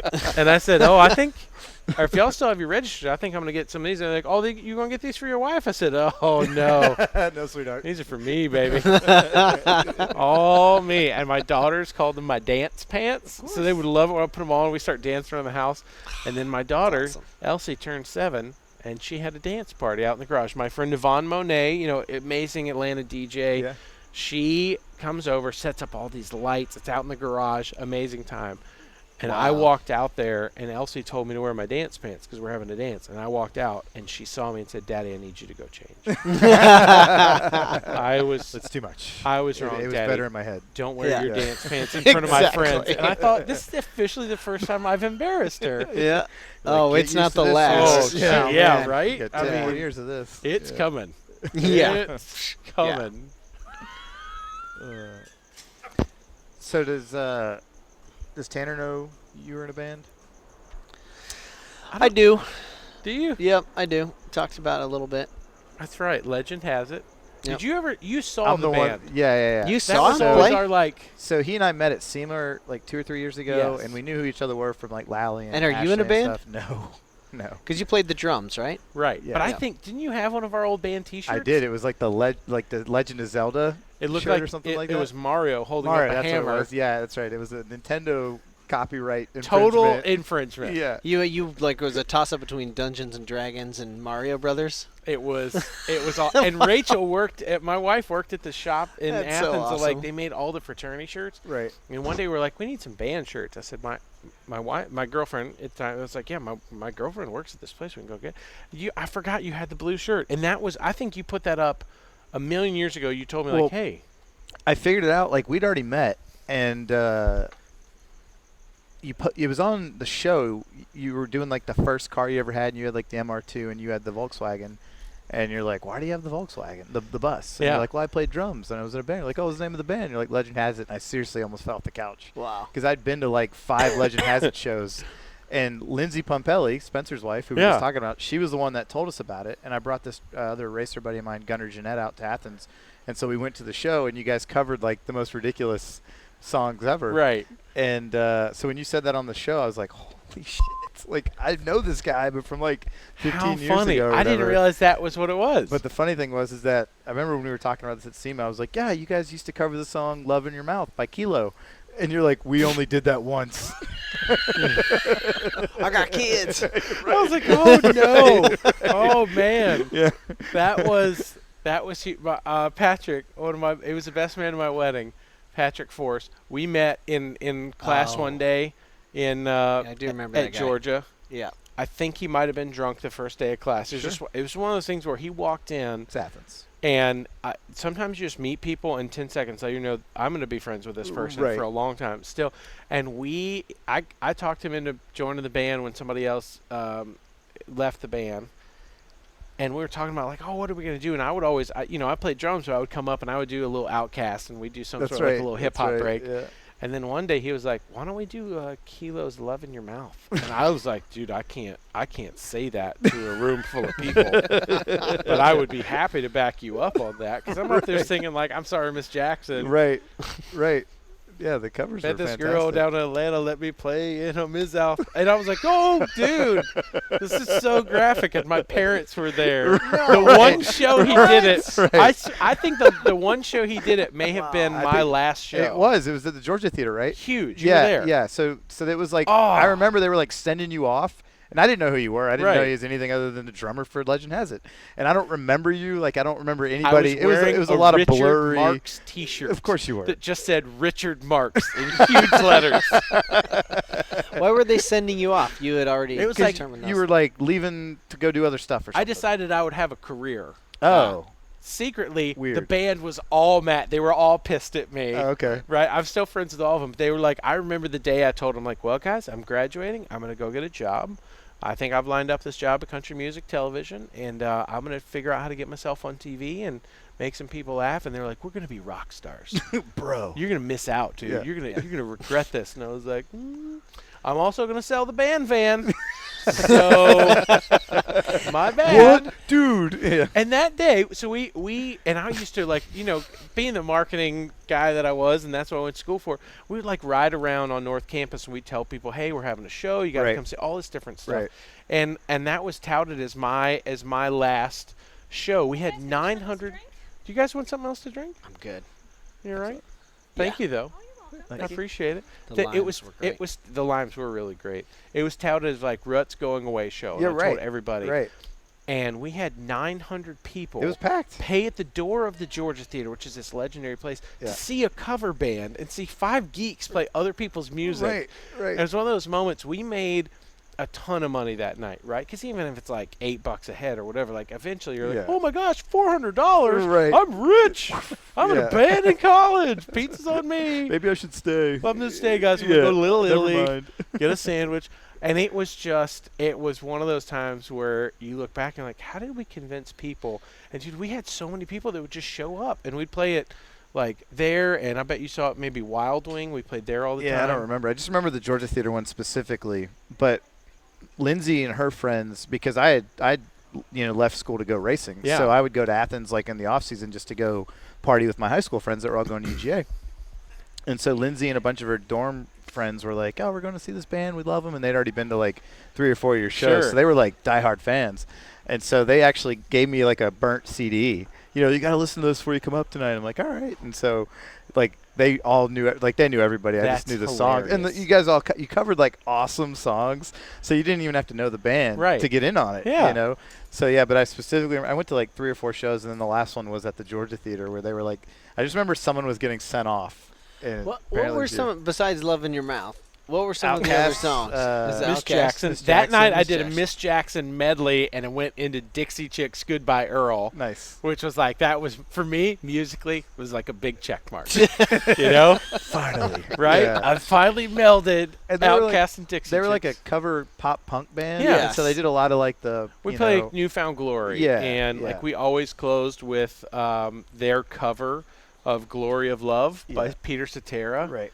Still one of my favorite songs ever. But we tried to do stuff that was like, we'd play like Jimmy Eat World. Yeah. And stuff that was It like super fun. We Super just fun. wanted people to Yeah. move and like have a good time. When we Right. first started, they made me learn the song.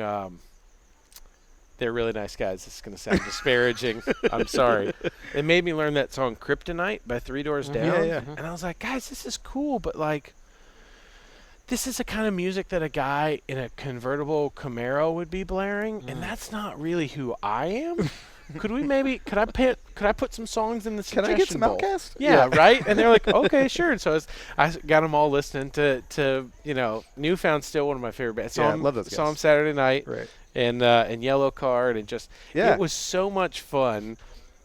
When I look back on it, and because I lost the Hope Scholarship, I was at Georgia State for a year and a half.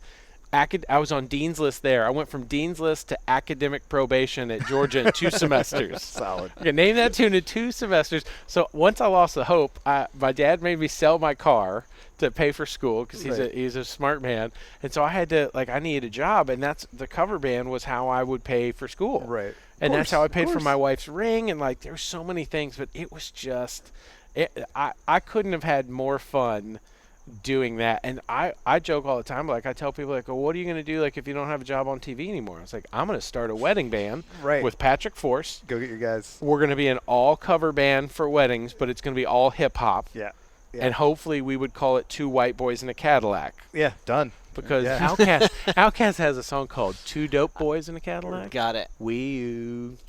Do-do-do-do-do, boom.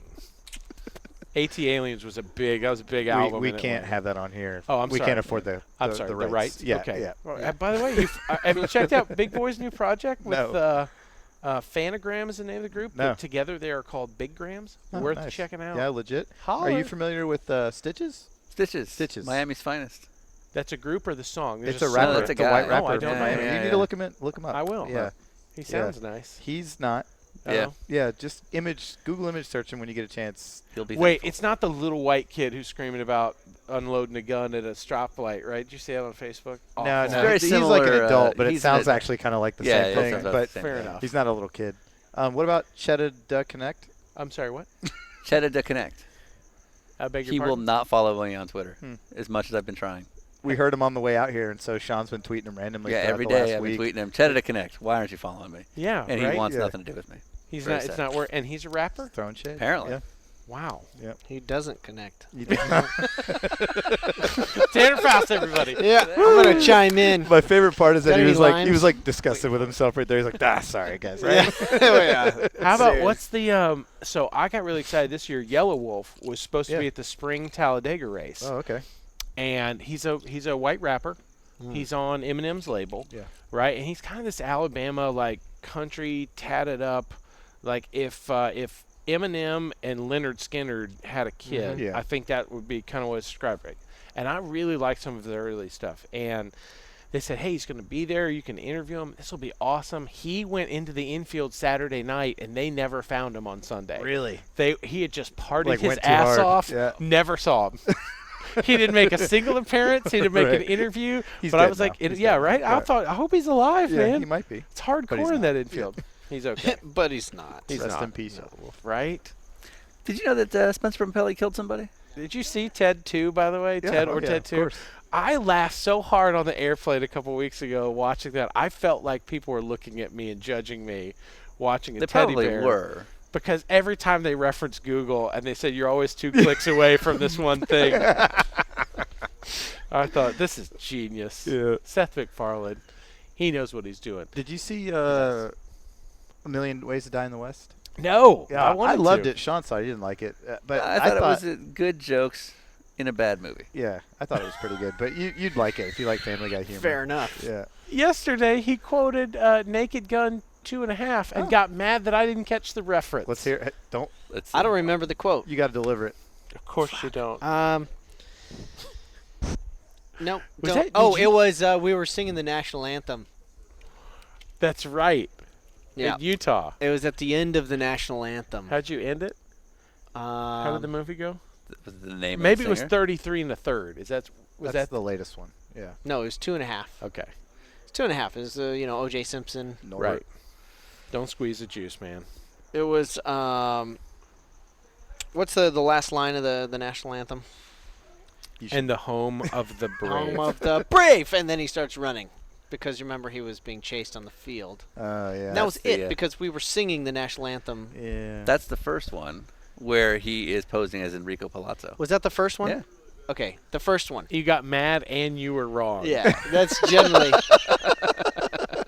Usually, if I don't have somebody to call me out, I can. Pull No, it I off. understand. This is where I fall in. Sometimes Tanner, he will cast it out there, and I'm the only one that he's looking to see. Like, Right. Rut Get might it. know this. Get it. Is it? Yeah. Okay, it's all right, cool. Because sometimes we will get Tanner reared up about something, and it's so fun to watch him try to navigate. Because, again, when he started driving cars, he basically quit listening or watching anything. Not like some stuff. I mean, he has a gap from like Real World season 2 until basically Oh, the with movie Dwayne Wayne? Avatar. Right. Yeah, Oh, wow. Where I know he knows- Dwayne Wayne, Man. but nothing after that. From are you talking about with the flip up glasses? Yes. Dwayne, it's from from there. Different That's from, World? like, yeah, no, this was from. Yeah, that's It's right. a It was Different World. Yeah. Yeah, and it was that was like late '80s. That's bad. I believe that was early 90s, but that close enough. Yeah. You're fine. It's in the same. Don't worry ballpark. about it. I saw a quote on Jerry, which is a Instagram. Watch your language. Yeah, Yeah, fall, we're gonna- sorry. we're gonna have to beep Excuse me, that if you out. can bleep that out, that'd be great. It was Noted. in 2 months. It's gonna be 2016. Why does it seem like 2008 was 2 years ago? Which it does. Seems like 2008 was just like a few years ago. That's true. Yeah, that means you're old. If it feels like that. I mean, you're old. I am. A lot older than me. Like, What are you, like 50? 57. and he looks great for 60. He looks damn Fantastic. good, Well, Sean's like 24. right? Yeah. Yeah. Opposite effect. Right. Yep. Correct. Total. Correct. You're in like a weird Benjamin Button thing, and we are punished to look like Chris Farley's cousins. Like it's a whole What I like is the hand gesture pointing at us Yeah. two bearded guys out of shape. the Like, big it's- big out of shape bearded dude. Yeah. The difference is like if we say it, it's fine, but if you guys say it, what assholes Hey, you hey, are? what are you guys, doing? Yeah. What are Right? you doing? It is shocking sometimes, and it's so funny because with like TV for the longest time, I had to hide that I just didn't know pop culture from 1992 on. Basically, Keep I nodding. I say 97, but it's really It's 92. really earlier. Sure. And luckily with Top Gear, I don't have to because you were in a freaking band. You Yeah. covered all of the things I don't know, Right. and you know that culture so well that there's no chance I can half pull it off. So I just have to go with it, and it's a load off my shoulders, right? I bet it is. Yeah, like you go to X Games and they're like, "Hey, tell us what's on your your playlist, Your cassette player. Yeah, Yeah. give us Right. your playlist." Yeah. That's the moment where you're always like, don't say what's Please, actually please don't on ask. it Please don't because ask. I will date myself. Yeah. Right? You're like, don't I say mean, it. the true stories is like today was a good day. It's all Ice Cube or Def it's- Leppard. Still good. No Def Leppard. Come on, he's got a weird love of hair bands that is just the songs Well, that yeah. he knows. It's more like 86. cut up Yeah, jeans. that was his- It's less about the hair bands So and you more just about really the, love cut up jeans? the acid wash cut up. We were somewhere one day, and Tanner's like, no, you're gonna love this next one. See if you know this one. I'd never heard of any of the songs he's playing, right? And they were all from like 89, 90. He's like, why don't you know these? I said, I was 9. I know was 9. every I don't- word. I swear I know every I was word from outside. virtually any song before I was 91. riding a It's, BMX bike still. Oh, yeah, I had the yellow mag wheels. And then the fact that you, like Tanner's #1 XM channel, like what, do you Alt have Nation. XM? Alt Nation. What Or about- Howard. Okay, Yeah. Howard's obviously the best. What about I you? don't have Sirius. Oh, you should get it. I'm an FM guy. We've been Oh. Alt Nation all week. You've Yeah. been pretty good Okay, with that. sure. Okay, so that Yeah. one's real solid. I like Channel 61, the bluegrass one. Okay, yeah. Man, good stuff. That Kyle Cantrell will walk you through an entire album and like tell you all these stories about it. It's really Right. great. Tanner's #1 is the Chill channel. What is that, like 62 or It's something? like or like for I think people. it's 43. No, it's 50. Wait, is this like chill, like it's like trance 53? chill? 53? This is like beats, It's BPMs like right before yes. it? Okay, so it's you're like in the house club. music. Yeah, exactly. No, You're in no, the no. club. It's chill. That's It's 54. house music that's laid back. The electron. Yeah, it's like laid back house music. That's right. It's like if you walked into like a swingers bar. That's what's playing. Nice. like- Maybe He's got like that's a saying He's something. got like a leather, like a silk robe on and a Like stogie. like a smoking Yes, jacket. See, yes, now we're exactly. talking. This When is I what See, I he's need like, after yeah, that's where I'm at. after a harsh race weekend. Sometimes you just need a stogie and a silk robe. I think of a guy that lives in Miami and is leasing a Lamborghini Yeah, but lives white with his sunglasses. Yeah, Right? It's channel like, 54. People think No, seriously, you go up one and it's electric dance. Right. That's That's how what he you're labels thinking. people think Vegas is fake. Dude, Yeah. Miami is the fakest place So bad. in the world. so bad. It is rough. Every dude floss and you're like, that's a rental? Yeah, I know it. Someone just fell down a ladder, I Someone think. just died over there. Pompelli hit him It's- with a car. Right? I know. But they right? would want this podcast to continue. I think they would. I want to apologize. When You should. when I came to see you this year, I had just finished the pro Oh, celebrity you mean? race. Oh, we were actually. Yeah, it's kind of going the- towards our question. but There yeah. at the paddock, and I walked over in my dance pants. I know. I posted a picture of it in my racer column on racer.com. I am sorry about that. No. That's one of those moments where if people aren't sure if I ever No way. cared what people thought, that's the moment when they know, like, oh, this dude really doesn't care. And I I apologize. It may have been you introduced me to everybody on the team. Well, no, but everybody knows who you are, so they're all like, "Oh, can we meet Rutledge?" I'm like, "Sure, okay." But you made one of our guys on our team's weekend because you're like, "Are any of the original real-time mechanics still here?" And little Pete has been there since day one, and he was standing right behind you and heard it, and he didn't like me until that. You're kidding. Because he's like Petey, my teammate who owns the team. He's been there for 20 years, whatever. Sure. That's like his guy. Right. And even though little Pete works at Honda of America full time, he flies in for all the races, only works on Petey's car, and I'm the new guy in the team this year, so it's like he doesn't know what to think of me yet. And then you walk up, and he knows who you are, and he's like, "Are any of the original real-time guys here?" And he's standing right behind you like, "Yeah." And since then, he and I are good. So I appreciate that. I was the pants bragging or whatever, but I was bragging on you and real time today when I was telling one of our friends, like, "Oh, this is what we're gonna do." Those Type R's and those Acuras that they built. I mean, how could you not? Do you remember the white with it was like almost neon a orange. day glow Yeah. orangish. Some pictures look pink, which is why I loved them even more, right? Because I thought these dudes are so I ballsy. remember them. There was I worked for a long time with Petey, and worked for a long time with Pierre Kleiningham. Yeah. Kleinubing. Yep. And then one of the guys that got me into in motorsports in the beginning it actually convinced me to do rally racing and get out of road racing. Just because I was kind of struggling for money, was a guy who I sold sponsorship for sometimes trying to make a business of it, was a guy named Kevin Schrantz, who was racing for PD back then. And they've had a solid run. I'm amazed it's still going. The Acura relationship's got to be one of the longest team manufacturer relationships in road racing. It is. Yeah, it's 20 years. That's 20 amazing. years, that's insane. Yeah. You dig his car. It's hot. Yeah, it's pretty badass. Yeah, bad they were little badass jammer. 10 years ago. Yeah. Yeah, we're using all the same stuff in our car that the IndyCar, the prototype cars have in terms of like paddle shifters and Sure. gearboxes and all that stuff. And yeah, it's just bitching. Have you ever seen they have any of those old white and orange real-time Type They have Rs one in the laying around? shop, and then the other one's actually like 10 minutes from here because HPD's just up the hill. Oh, no way. Yeah. So they have like, Indy 500 winning cars from the last couple of years. You've and been P2 out to cars and stuff. their proving grounds out in the middle of nowhere in the desert, I was right? just at the Mojave proving grounds like a month ago. That's the one Yeah. that, you remember, that's the one we went to. And I was in that Celine, and you were in the Lucra. Oh, yeah. That place, That was I can't imagine. Because like scary day. they used to do insane, they'd take like a Civic EX and drain the oil and just drive. Yeah. Oh, yeah. Like just Name it. They've done it. amazing Yeah. stuff. I love that stuff. So anytime I go to proving grounds or whatever, I'm just like looking around Right. and asking questions, and generally no one's gives a shit because they're there every day. Right. It's like whatever. When I went to the Ford proving grounds, the one that's actually on property in Detroit, where Right. you see when you take off out of the airport there, they have this original picture of like an old F100 doing suspension testing right when you walk into the drive center right there, and it's literally a wooden ramp that's like 4 feet high. And there's 3 dudes in lab coats and 1 dude just in the truck, and it's like 6 feet in the air. And it's like the coolest picture ever because it's like 1962 It's awesome. or whatever. Yeah. And there's like, go! Yeah. And then like dudes have clipboards. Like, How'd it do? That was like the beginning of the Rochambeau. all right, so we know you guys have to get going here. A recurring thing we've been doing is we've been handing down a question from the previous guest Oh, and so great. forth. So we earlier had That sounds scary as Yeah. hell. We met yesterday with Eric Valdez, who races in Continental Tire Series, and he was on a television show called General Hospital, as well as Gilmore Girls and Get out. Jarhead 3, the movie. Jarhead 3, which is coming out soon. I bet he's a handsome son of a bitch. He's a pretty good-looking dude. Yeah. He is the exact same age as me. And But he's- like to look at us, you'd think there's he's- like a 15-year he's gap. like It's really 12 sad. Yeah, he's 18 years old.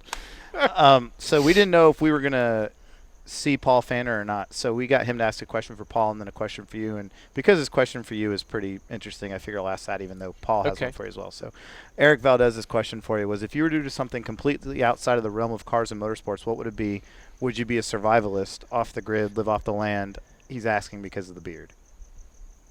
Hilarious. You've been in the woods with me before. How would you answer that? Rutledge doesn't camp. Copy. There's 10-4. there's I'm not much of an outdoor kid. I'm pretty sure that the last thing that I heard on the subject of camping was, okay, look, guys, as long as my tent says the Hampton Inn on the side, I'm good. Right. That answers that perfectly. There's a real question in there. I would never be a survivalist. I like the outdoors, Patrick, my friend Patrick, we were talking about, he has been walking the Continental Divide. Oh, wow. And he had talked about walking the Appalachian Trail. I used to think that was the craziest idea in Sure. the world. Now I get it that it's a pretty unbelievable It's a whole thing experience, to yeah. walk the East Coast like that. Like I would love that, Right. but I'm not going to do that. Sure, I'd watch the documentary. Yes. Yeah, But turns out exactly. I don't have 6 months to just go take a hike. But I love the idea. I think a lot about what I would do outside of cars and TV because, everybody at this table knows that there's certain careers that the moment you get in it, that clock is ticking. Right. And it's not that it's for your level of enjoyment, it's really the rest of the world's. And so for me as a dad, I talk with my girls constantly because as y'all know, like travel is just part of what we do. No one would really travel for work if they had to. Sure. Like it seems so glamorous. At first, yes. And I had to point out that, like, I have a 2 Best Western stay per season, and we've pegged those out in the first 2 weeks of Top Gear. So I'll just let y'all know there's going to be Hampton Inn. So, like, I don't need the Right. 4 seasons. But Hampton Inn's your go-to. Hampton, I'm a I've big never Hampton Inn stayed fan at a myself. bad Hampton Right, Inn. yeah, exactly. Right? Like, they're always just The fine. pillows are always good. Yes. They leave you the Post-it notes sometimes Right, in which the are so corner. cute. Yeah, it's nice of them, Because right? people don't know the difference between the 4 Seasons and a Hampton Inn is sheets and towels and pillows. That's everything That's it. else. It's just Yeah. 4 walls that I'm trapped in anyway. Sure. It doesn't make any difference. But Cookie. yeah, and Cookies are good, DoubleTree too. the other night. How good were those cookies? Those are good. Wing. But I always tell my girls like, hey, daddy's not going to be doing this forever, And so for me, like I spent probably 2 hours today cumulative thinking, what car do I own that I could trade for a wrecker? Like a rollback and then quietly start like a towing company. Right. But I realize that's still cars. I You got a problem, man. when I finished school, I said I'm going to go try this TV thing, and if it doesn't work, then I'm going to go back to school and be like a high school counselor. Which you would be awesome at. I would love it. Yeah. Right? She would be awesome and great and terrible, all at the same I'd time. say- Give you some life advice, kids. Yeah. Hampton Inns are really where you want to be. Hampton Inn, Yeah, kids. Here's what you do: get on Craigslist, find a job, sneak your way on television, have a great time. I'll a be here if you record, need me. Start a record service. Start a record service with shit cars. No, but I just always wanted Is your to. dad going to sell that car? Hey, is your dad gonna sell that yeah, car? yeah. So, I'm telling you, a girl emailed me yesterday on Facebook and said that her dad, who's suffering dementia now, has 60 cars on his property, and some of them are tucked in the way in the woods, all this different stuff. She's like, what do I do? And I tried to help her as much as I could, and the whole time I just kept thinking, what part of Alabama? Yeah, where are you at? I'm How coming. maybe I have a minute. I Right. could like come check it out. But it's a disease. Let me know when you go. I want to go. Right? It would be Yeah. so much I still want to fun. go to that one dude's farm that's got all the trucks and everything. Up north? It's not too far from us. It's like Mentors or. Oh, my friend? Yeah. Rick Menners? Yeah. Oh. He's got like the full farm with all the old cars on it. We'd Yeah. love I want to to. go check That's that where out. we get our Christmas trees. every Right. year. Yeah. Yeah. I remember You telling me need to that. start. It's a great tradition. But I think cars and he laughs, but like cars and people are really all I know. And so if I don't do something in cars, it's got to be something with people. Right. But I just want to make people smile. I'm an idiot. You do a good job with that. Thanks, man. So then Paul Fanner, who, again, head Yeah. of Racer Magazine, first thing he asked, and I guess both of you can answer, is can you recommend a good place to eat near El Toro? Well, yes. I wouldn't say near. Where was the one place we went almost every day? Daytime or night? Let's say night. Okay, let's go with dinner, yeah. Oh, okay. There's 2 places. Well, wait. We're like lunch-ish. Oh. Because that's where you're going. You're not going to stay in El Toro. Well, I guess you guys would because you're We filming did. there. Yeah, when we were that doing the sucks. studio, we stayed down there. Right. That's Okay, not so for If bad. you go to lunch, Irvine, it's the, okay. the yeah. best lunch place is hop on the 133, which is right off of El Toro. You take the 133 You take the 133 down. Oh, I would take the 405. Oh, Terry. I'm sorry. Yeah. Go ahead. Take the Californians. 133 down to PCH, turn left, go up the hill, and on the right is a restaurant called Cliffs, where you'll get a great cheeseburger overlooking Laguna on the water. Oh, amazing. that's where you took us. Yes. That is nice. That I've does been sound there. fantastic. I've never Okay. seen anything like that there. Yeah. Tanner was Cliffs. pumping drinks in me. Hello. Right. I'm just kidding. Then You were grabbing them from him? Right. Yeah. Give me another one. Turns out it takes 3 roofies to get. I'm a big. Just a I big need guy a horse down. tranquilizer.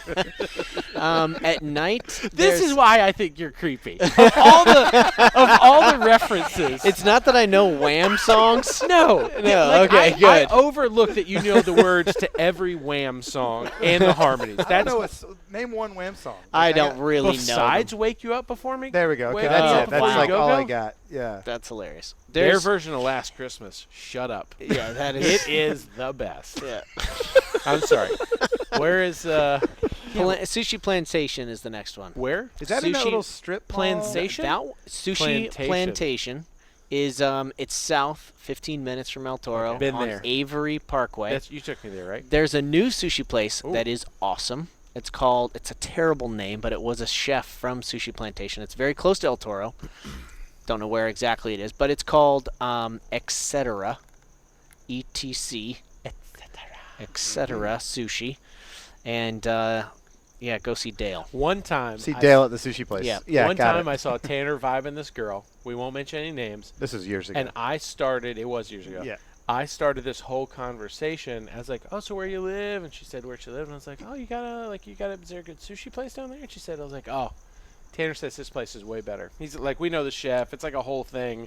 And so all of a sudden they start talking about it, and I was just boom. I was a fan of it. And I'm out. I was gone. And it started a whole thing. I was really proud of that one. You're a glorious wingman. Thank you. How old are your kids?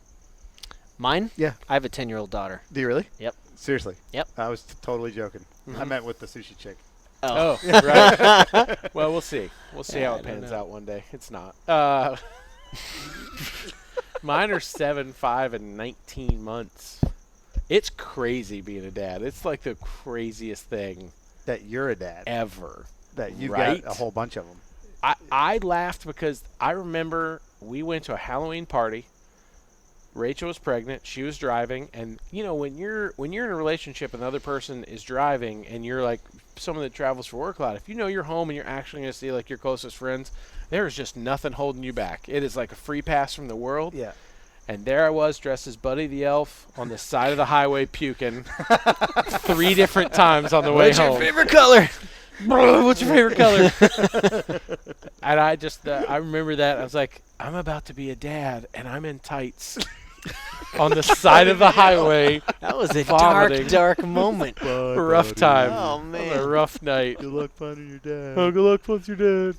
Thanks, Mr. Narwhal. Was there one? Narwhal. Was there one more question? Yes, there is. Okay. Where do you shop for your clothes? Because At you're the always wearing flannel, so at I the think that was a toilet joke store. there. Nice. Where'd you get your suit? At the toilet at the- store?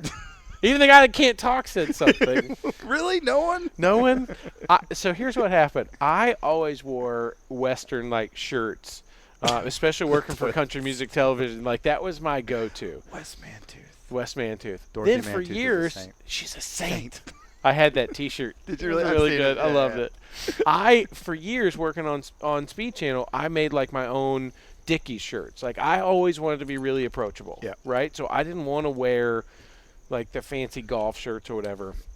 So I had a patch, like a little script that said Rut, and had my little speed stuff. So when I got the gig on Top Gear, they're like, okay, and just what do you plan on wearing? And I said, I just wear T-shirts and jeans. This is what I look like all Pretty the much time. this. Right? Like Yeah. I'm wearing this Casey's Speed Shop. They're like, yeah, you can't have logos. TV doesn't work like that. It's like it's got to be clear, and there's like a whole thing. And I was like, oh. Well, I guess I'll just wear one of these plaid Western shirts. And I'm like, okay. So that became like what I Right. would wear, right? And now a lot of people think it's flannel, but Yeah, I that's- am not a tiny man. So I guarantee I own one flannel, which is plaid. But plaid is a pattern. Flannel is a fabric, right? See where I I'm like the going little here? hand Yeah. gesture that goes Yeah. with it. So Yeah, I that's wish why people could see this. that's why I say plaid is rad. But so I now I wear a lot of different Western wear shirts. So he comes to set, and the plaid shirt comes. It's almost in like a glass case that gets handed. Oh, they bring it from in. PAs I to see. There's PAs. like a It's- security guard. It's on a hanger. It's a always- briefcase with yes. the So is handcuffs there- in yes. it. Yeah. Right. An Is there- attaché? Until the very last second before we start shooting, and then the plaid goes on. And everyone's like, oh my God, it's a perfect match with your shoes. That's amazing. Like doves fly out from behind you. I pulled Exactly. one out of the back of the closet because I knew we were gonna get just Mm. crap thrown on us Mhm. this week for something stupid. Mhm. And I came out, and everyone's like, "Oh my gosh, that looks great!" And I thought I wore a shirt that I would like be okay with messing up. Maybe I should save this. Huh? Is there a wardrobe department? No. man, Okay. we're Are on you cable. kidding? Nothing would make me happier than knowing there's like a sea of Polaroids of like the exact same flannel everywhere. Oh in my the gosh, closet. I wish. I've had the same 9 T-shirts for 5 years now. Oh, it's sometimes that if you want to know, like we are, Adam and Tanner are some of my closest friends now, doing this for so many years. But there have been days like this morning, he was about to to walk out. He's driving me here and drive me to the set because he lives here. And I was like, hey, you can't wear those shoes. And he just looked at me. He's like, what do you mean? I was like, just telling you as a friend, you need to change. Okay. All right. Okay, you went back in, got a different pair of shoes. How's this? That's great. You'll be all right. Yeah. Sean and I aren't quite there yet. No, yeah, but we're not. like sometimes you just got to be like, we were doing something today, and he was sitting on a car. And I watched a video the other day. He's got this awesome bin pack lift at his house. He was telling me about it. He's like, oh, you got to check out the video. So I'm watching on bin pack's website. Badass lift. Tanner looks like a toddler the way he is sitting in this video. And I said, dude, what was this about? He said, nobody said anything, man. I wish you'd been there. Nobody said a word. I was just very comfortable. Yeah, no one was there to correct me. He's sitting like with one leg up, and all you see is leg. He's in like short shorts. Right. He's in like Daisy Dukes out there. So sometimes you just have to have that kind of honesty with the people you care about. Yeah. No one ever does that to me. Like no one will ever be like, hey man, that shirt's a little tight on your man boobs. You gotta. You show up. You show up wearing the dance pants. Right. To me, I thought you looked great. Thank you. I'm not helping. Yeah. And I was like, stop! I got to get a picture of this. Ding. This is amazing. But ding. Yeah. It's how it goes sometimes. All right. Last part of the question. Great. What is your favorite type of racing series and why? Ooh. Favorite type of racing series and why? I'm gonna have to give you a two-parter. Okay. Because I can't help it. It's okay. We have time. Good. NASCAR number one, because it has just provided so much joy and fun in my life over the years. I never watched NASCAR growing up. I didn't know anybody. I didn't have a connection to it. I knew the names Petty and Earnhardt and Wallace. Right. I grew up in Birmingham, only knowing that twice a year there was traffic 45 minutes outside of town. That's Not sure all. Like why. I was just in a pocket where people didn't know it. And once you go out there, it's so easy. If you like cars and you like people who like fun, just time of your life. Right. I get why people like. I could watch. There are certain races that just sometimes don't move the needle. Mm-hmm. But I could go to any race that you guys are at, and I would sit and really enjoy myself. But there's other people who would look at that and be like, I don't get it. Yeah, no, absolutely. I don't get it. Most people. Yeah, right? Like, it's just kind of, it's there's always something different. There's always something for everybody. So NASCAR is always going to be my number one.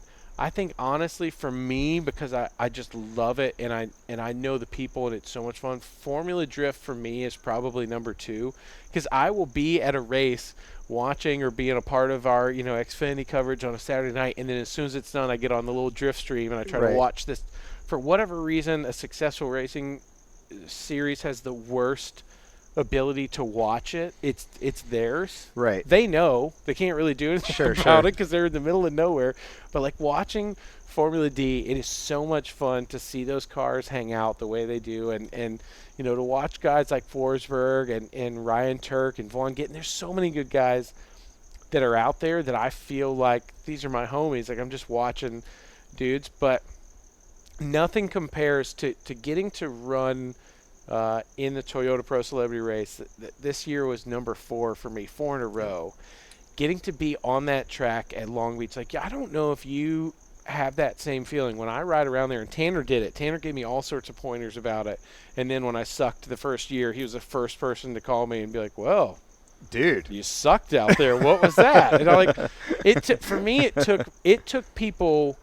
It took me winning the Pro Celebrity Race for people to realize, I'm not a terrible driver. Because I will tell people, Tanner is one of the best drivers I've ever seen in the world. And I spend time with great drivers all over the place. And there's no question he's a much better driver than me. But I'm not that bad. But it took me winning that race for people to I guess he's all right. I guess when you stand next to, Claudia Schiffer, you kind of look ugly. Yeah, no crap. Yeah, weird. Right? So, Tanner's my Claudia Schiffer, if that's... God, I hope that's her name. That's an old reference for you. Do you remember? She was a model. I get it. You know what I mean? So that's a quote we're using to promote. yeah, absolutely. right. Tanner But is my man, Claudia being on that track, Tanner's my Claudia Schiffer. That's the name of this one. Being on that track in a city that comes together the way that Long Beach does. And, I'm not a California guy. ATL for life. Dude, I've never seen anything like that. It is. That was amazing. my first time this year, and I was blown away. Yeah, it's awesome, right? No one had ever They explained do it to me. 6 series in a weekend. And yeah, they had the drifting a week before. they shut the thing down for 2.5 weeks. Yeah, the big Like, Where are you going to do that? what's it, Party on Pine or whatever Yeah. it is, or whatever? Thunder on That's Pine. amazing. Yeah, Amazing Thunder on Pine. to walk around there Yeah. during the IndyCar race stuff. Yeah. Dude, Yeah. half the people don't know there's a race going on. Yeah. Yep. Who Yeah. the hell else could promote something the way that Long Beach does and just You can't it's see it when Right. you walk around. Yeah. Yeah. You just hear it under the bridge. Yeah, no one ever told me how crazy it was, and with the amount of people that came through because we're in the conference or the, the trade hall or whatever Right. it is. Yeah, it looks like the aquarium. Yeah, and I couldn't believe the amount of people that are walking through, and I'm like looking at all my guys like, why aren't we handing out? Right. Like, this is the most people we're going to see all year, hands Yeah. down. It's amazing. Well, I got to say, I've been going every year since I came down to college in '97. And the pro celebrity race is by far the highlight for most people who go Super there. fun, yeah. It is Yeah. absolutely fun to just sit in the grandstands and watch. So you've been endless amounts of entertainment. Thanks. Eric Valdez, who we had Yeah. lunch with yesterday, he, I think, is going to be in it next year. Yeah, or he was up he's- for Oh, it this no year way. and couldn't do it. Yeah. And so next year. So he's actually a decent little racer, so you're Oh, going to have that'd some be awesome. competition, Yeah. but I think you can take him. I have the people that I've met doing that and the relationships made. The reason that I have an agent now is because two of the people that I raced with there was Bill Fickner and Kim Coates pulled me yeah. aside and they were like, "Hey man, you have to do something about this. You're good at whatever this is. You need to Right. do more of Can't that." figure you out, but Is you this, do it. is this the guy that I've met a few times, like on Hot Rod? No, Bill Fickner. Bill Fickner, you would recognize Yeah, him. William Fickner, amazing actor. Kim Coates was in. No, your agent, Sons of I mean. Anarchy. Oh, you met him at the race. Yeah, He came with me. and he's been at I've seen him in the airport. Mark and and stuff with Marla. it. Have yeah, you? Yeah. Oh, you're thinking of my manager. That's Adam. Yeah, Adam. yeah. That's Yeah. right. Yeah. Also happens to be my brother-in-law. Oh, okay. I didn't know that. Yeah. Works out very well that Nice. way. When I did the celebrity race, it was they said it was the most damage they'd ever had in the celebrity race. Which year was that? Was that the FR or the Celica? I don't remember what No, year you were it in the was. TC still. It was in the Okay. TC, and it was some of the players, Keanu Reeves and I think Adam Carolla was in there, and there were a Jimmy bunch of Vassar. people. Jimmy Vassar. Oh, so the racers were tough that year. Yeah, it that's was like a Steve solid- Millen. Yeah. Jimmy Vassar had won there 11 times. It wasn't like a drag racer and then a BMX biker Right. as the pros. But anyway, it Because was you're a pro, right? You're in the pro class. I now? am now. Yeah. Right. Ironically. Look at this guy. Look at you two, and I'm like, yeah. It was the most amazing experience. We did 5 laps and clean racing, and Vassar and Steve Millen and I had a deal. We were going to go bumper to bumper until we got through the celebrities and then race it out. And we all had qualified within a couple tenths, and everything was pretty even. And right away, Steve Millen tried to take us both out in turn one. So it didn't work out. So Vassar and I just tunneled through everybody, and we got into kind of maybe the second or third overall, I guess. And then, and at that time, when I watched the television broadcast, the announcer said, "Wow, this is the cleanest celebrity race we've ever had. This is great," and then hit the fan. Right. And then it's like in the same lap, Tony Hawk rips a corner off of turn 6, I think it is, and then the BMX biker puts it in turn 7, and then it's turn 8, and then there's like a 15-year-old pop singer. Wrecks in turn 1, and the auction. Oh, yeah. The auction guy T-bones him Yeah. at like 65 miles an hour. Right. You see his head like pop out Yeah. the window. Yeah. And then the auction winner keeps driving, pulls oil all the way around until the car catches on fire and burns to the freaking ground. Yeah. So now we're in this double yellow. The smoke is like hovering in the fences. There's like this Gregorian chant going as we're driving around slowly. All these people are like holding their necks. Right. Tony Hawk is like dazed. And I mean, it was the most insane single lap, 5 cars totaled. Right. And so they're like, all right, we're gonna just push it out for just I can't remember. I think they gave us 2 laps. We're gonna do 2 laps and then that's checkered flag. And then that's when Vassar got dirty and it all went to hell. And we came in. Oh, first of all, when they threw the yellow, Adrian Brody, who I know must have raced against every year. He is crazy. It on was the track. it was double yellow. We were going 30 miles an hour down the straightaway for like 30 seconds. Right, Just forever. forever. And you just hear this meep, meow. He passes the whole lineup and then realizes, oh, it's yellow and tucks in like in second place. And Right, just stayed right there. here. Yeah, Don't worry. stayed there. He still didn't win. Yeah, no, he didn't. So we came into turn 1. Vassar, being the master that he is, goes in and outbreaks whoever it was, but stayed next to him, just So he couldn't just turn enough it. so I couldn't follow him Right. through. Right. So now I've got Sean William Scott. Scott. Oh, yeah. Stifler. Yeah, between No. It wasn't Sean William Scott. It was who married Megan from Transformers. You're talking about Megan Fox's husband. Oh, which would be Ryan Austin Green. Yeah, Green. Brian Austin Green. So it's Vassar, Brian Austin Green, and myself. When we come into the fountain, I go into the oil, and 0.0 breaks. I go almost under Brian Austin Green, throw him into Vassar. Vassar goes crashing into the tires, bounces out still in first place. Brian Austin Green pulls over and is like, go right ahead, a-hole. You almost killed me. Just go. Yeah. And so then I followed Vassar, and we finished bumper to bumper and then didn't win. And you did win, so good on you, brother. Hey, thanks. But it's an amazing race, so I hope it keeps going on for years and years. Me too. Yeah, it'll be great. Didn't Vassar, weren't you guys out kind of late the night before? I tried to drink him under the table. Which you failed. Super fail. Everybody. He owns a winery. So Yeah, right? At the time, I was working with PT Paul Tracy on Supercars Exposed, yeah. Battle of the Supercars, and I told him, I was like, "Hey, I got Vassar here. We're going through Jack and Cokes like crazy," and he's like, "That's a bad idea." You know that he's not feeling any of it. And I was like, "I don't know. I think it's working." And 0. Like we're first thing in the morning. Positivity. Yeah, right. So I'm gonna get him. Looking on the bright side. Yeah, he So was hungover, they go for qualifying. Vassar goes out, lays one lap down, pulls it back in. He's like, I'm good. Still had the pole. Yeah. Of course. Puts yeah. it, lays down He's one like, heater. I and raced parks champ it. car. Right? Yeah. I'm a big I raced with Lil Al this year, and Lil Al, I swear he didn't break a sweat, because when you're the king of the beach, he's won there 6 times in IndyCar. Guess what? Just slow him down. It's not like the line is different for him. Like It's like slow motion. compared to stuff I he's mean, driven. just Yeah. it couldn't have been easier. And it was amazing. He's going to be my teammate in the 25 Hours of Thunder Hill this year No in that way. little Honda prototype. Oh, dude, it's Yeah. gonna be so much Yeah. fun. He is such a good guy. The best thing that happened when it was 2 years ago. We said it was me, him, and Kyle Petty, and we said, hey, whoever wins, awesome. Let's meet right after the checkers, and let's go to this big place in the backstretch, and we'll do donuts. And he's like, okay. He and Kyle were neck and neck the whole time. I was with them for the first 2 laps, and they drove through like they had never met any of the other people we were racing with. And I know we've got to have dinner Couldn't with care them. less, right? And Yeah. I'm like, oh, I'm not gonna put this famous actor into the wall just to follow you guys. I'll just catch up, right? I was delusional, and that's the difference between me and a real race car driver. Is that I was like, oh, I'll totally catch back That's up with them. fine. You're Yeah. not. They're gone. They are checked out. I don't see them again until the end of the race. But the last corner, they're going around it, and Kyle just stuffs it in Al's door, and they are laughing. Of course, When you yeah. watch IndyCar, just 2 old men just laughing at each other as they both go down to the start-finish. Al wins. We finish. We meet over there. We do these huge donuts, and that's how the video coverage ends, right?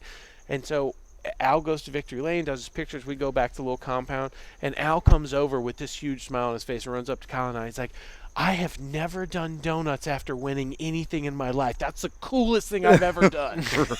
And we're like, we just did donuts in an FRS, and Al Unser Jr. is telling us How like, cool it is. yeah, Right. like okay. And even for Kyle, who we laugh at, like it's just his dad, but turns out the king is amazing. Like Yeah. trying to win 7 like that still for Kyle's like that was Al Jr. Yeah, like, we're this is hanging a out with dude little that Al. I've grown up Yeah. with. Like he was the me of IndyCar. Right. Like this is what a cool thing. Yeah. Like it's the best time, most fun I've ever had in a car. For sure, is doing that pro celebrity race. awesome. Last year was my first time kind of seeing it live, and I was walking under the tunnel, which is kind of down the back straightaway from kind of like where our concession or Yeah. our hospitality was, kind of where your paddock was Sure. actually. And I'm walking back under, and this is in the race, and you come by, and your car looks like okay. And then the next 3 cars that come by all look like they hit a brick wall at like Yes. 40 miles an hour, backed up and kept going. Crab like the nose walking. were all crammed in. I'm like, what happened? And you're just brutal. like gone. Like I going for told it. the drag racer Antron Brown. yeah. I told Antron, hey, I'm coming for you. we can't. It doesn't matter what happens until that flag. So I'm with you. We'll do whatever. I'll stick with you. Stick with me. Lap 9. Let's go for it. Because same thing. You can't win until you get at least relatively close. Like right. it doesn't matter. And he didn't believe me. He did not trust me. And I saw we were passing the start finish line. And you know sometimes you can see wrecks happening in slow motion. And it's happened to me each time in that race. And I just know enough of. I've done enough stupid stuff in the car to know when to lift just a hair. And he really won the Oh, that's spot. And right. so I waved him around me. and Willie Galt, NFL player, is going into turn 1. And, you know, turn 1 is a bitch. If you miss that braking zone wrong, there's just tires, or you're going to keep going by that tow truck. Yeah. And It's Willie bumpy. Galt, I don't think he hit the brakes until the 100-foot mark. And so at that point, it's really just how much smoke are you going to make Right before you hit the smash into tires. something. So he rails the tires. Antron has pulled around me at this point, and I'm seeing it, so I'm starting to slow up. The recoil on Willie's car is so bad, he hits 2 other cars going Bouncing backward. back out, One yeah. of them, he crabs he cases the lower control arm in the back, so that car is now crab walking. The other car is Antron, he just wasn't paying attention. He was watching the braking and not like seeing this entire shitstorm happening. So because he didn't believe me and say we couldn't win, he stuffs it into him. Hood is up to the windshield, right. smoke going everywhere, and he doesn't stop. Yeah, it just keeps going. So I'm now trying to dodge all of them, and like I'm next to him, and all I can think to do is hit the horn, like that's gonna do anything. It's like, dude, I'm still here. Just let me go, because 2 FRSs, one that's smoking, and the hood is up to the windshield, going towards the fountain turn, moves at the same speed as mine, which has hit nothing. Right, you're all so good. I'm just like, come on, dude, don't put me in the fountain. You can't even see. That's it was funny. just So like 30 seconds later, I'm eating an ice cream, walking under the bridge, and I'm like, oh, cool, Rutledge. What happened? Like everybody's all smashed what happened up. to everyone else? A quick glimpse into the origins of that series. If you there's a video on iTunes. It's called Once Upon a Wheel, and it's Paul Newman narrates it. It's super old school. It's from the late 70s, and in part of the story, it's only about a 30-minute little short film. They do celebrity race. It's in 914s. It's out at California Speedway. Governor Reagan is like officiating it and everything. It's really cool. It's like one of the first celebrity races that has carried on all the way this time until now. So it's pretty cool. Once Upon a Wheel? Once Upon a Wheel. That's cool. Definitely look that up. Yeah. Welcome back to Obscure Videos with Tanner Foust. Yeah. One time. You know it takes 3 roofies to get this one to fall down. I know, Yeah. right? This third one's kicking in right now, I think. Took a dart in the neck, man.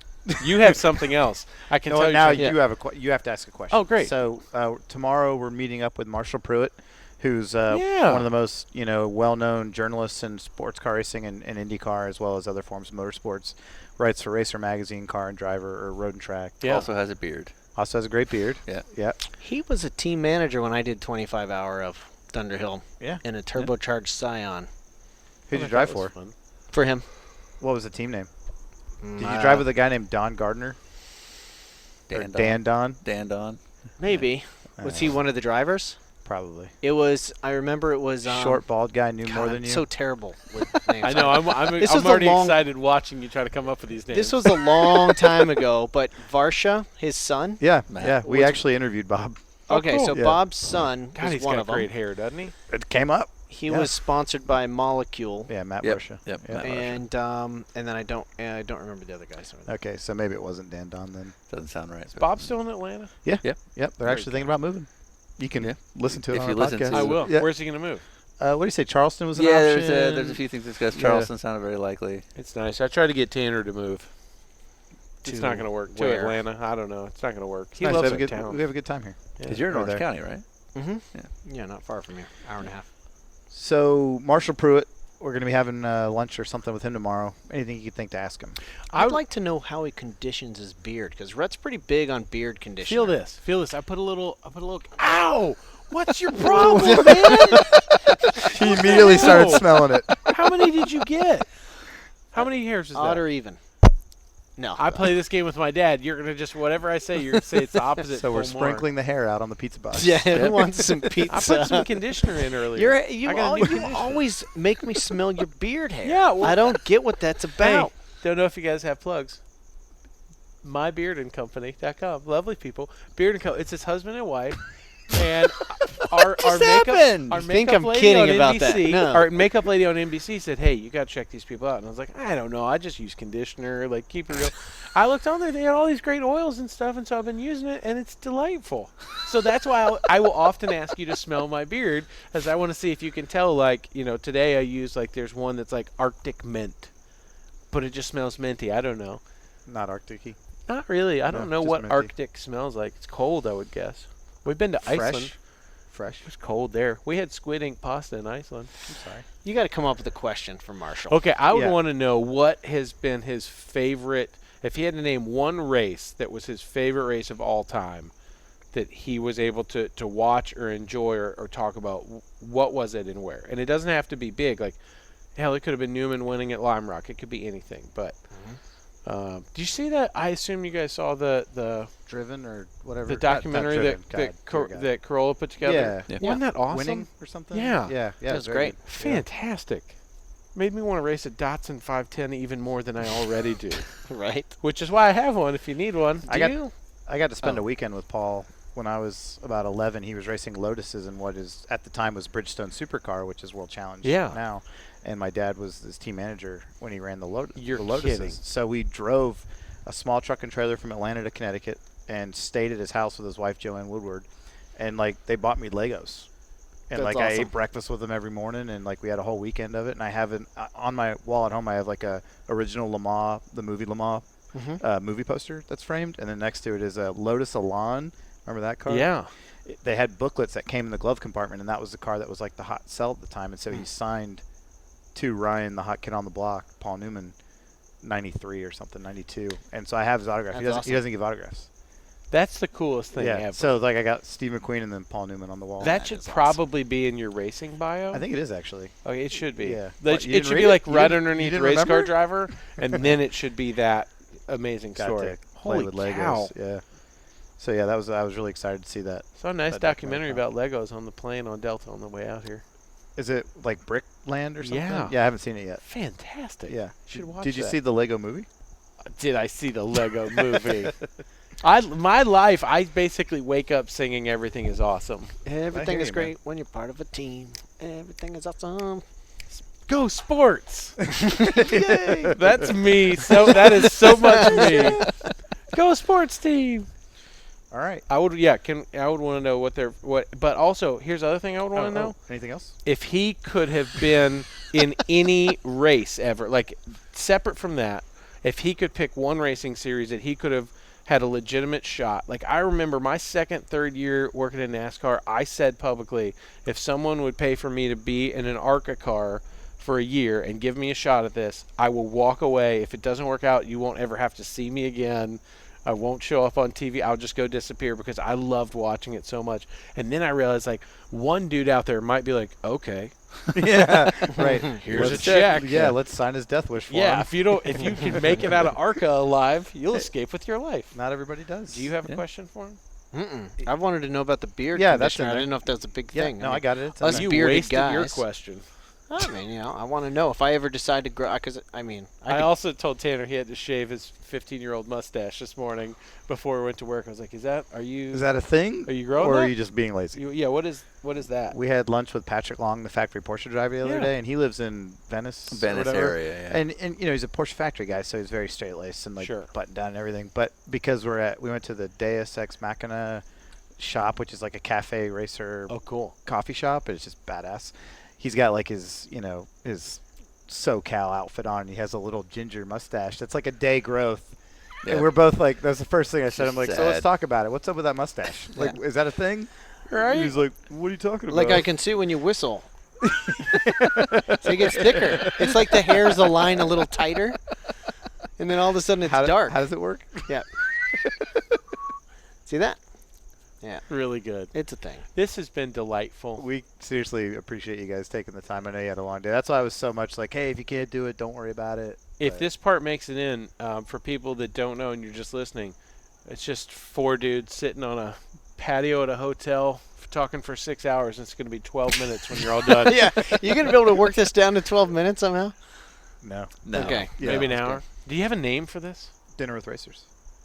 Oh, this is, you know what? Then here, You I didn't don't- even eat. You don't have to eat the pizza. That's No, all right. You don't have It's to have your any. beard hair It's- that's on it. Yeah, but- about to say. No, it's over here. You're Here. safe. How about buy that? I don't Oh, want to this be is- disingenuous. this I don't is want to just be too liars. adorable. Just have a. Oh, no! that's- Don't put the pizza in the microphone. makes good radio. genius. That's better. Are you gonna finish that? That's where the beard hairs went. Whoa. That's where the beard hair. That's cold. We've been out here for a little while. I said, Tanner, we just want to come hang with me. It's only going to take a few minutes. Just going to hang out with some friends. Okay, sure. Well, the first thing Cut Sean to- said is like, Tanner looks tired. Like, he's probably not going to want to do this. And I was like, I wonder Cut to 10:30 at night. Yeah. Rutledge just doesn't want to be alone with us. So he's like, dude, you got to help me out here. I just like hearing stories. And Awesome. Not Boys, as far thank- as you know. That's not how it hey, went down. thanks for having this. Yeah, No. thank you guys. Our pleasure. Thanks a lot for coming. I'm damn glad to know you. I believe in Orange. I appreciate that. Much love to Continental because that's who we get to use on the show. Yeah. And so anytime we're off road, we're running Generals, running Continentals on the street stuff. They're great people. And most importantly, they love you. They do. It's weird. And I do as well. Is Pierre on the team? Don't try to Kleinebing? get real. I was just trying to be sweet. Sorry, We I were know having you're a moment. rapping. Now I you're know gonna you're get jumping rapping. in we were real having a stuff. moment. Yeah. It's gone. What a Pierre- dick. No, not. That's a no? No, I'm basically, Oh, yeah. sorry. Anyway, awesome pizza. I'm kind of the new Pierre. That's good timing, folks. Say hi to PD for me. I will. I definitely will. Thank you. And we're out. Continental's got the check.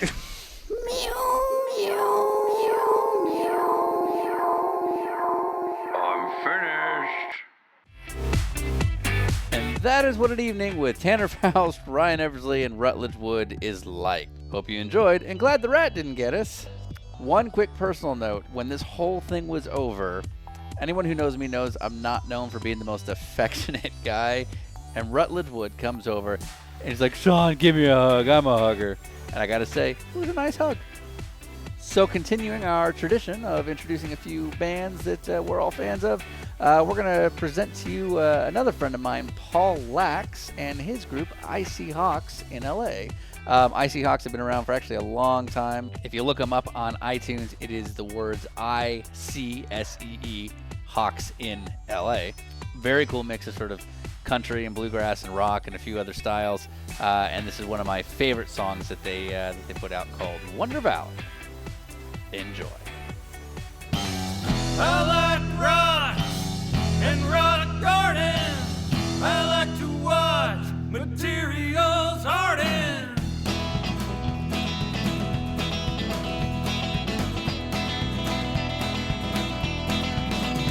Well, the desk clerk at the Motel 6, just past the Marine base, he said this is a nice little region, but stay away from Wonder Valley. Wonder Valley. Wonder Valley.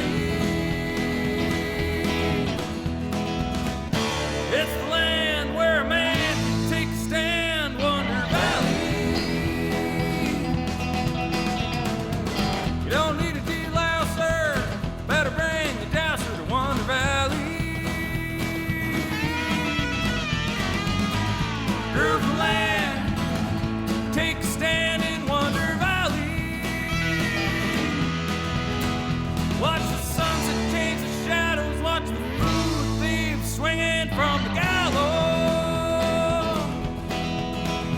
Wonder Valley. Wonder Valley. Well, the desk clerk at the Motel 6 said he was looking for a 1966 Ford Fairlane. I said, come on down to LA. He said, oh no, they just want to trick you, then they'll roll you.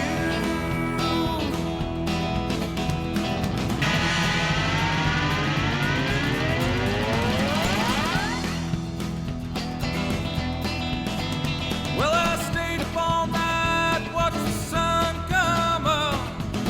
All I wanted to do was drink a beer and have a cup of coffee, one after the other. Well, you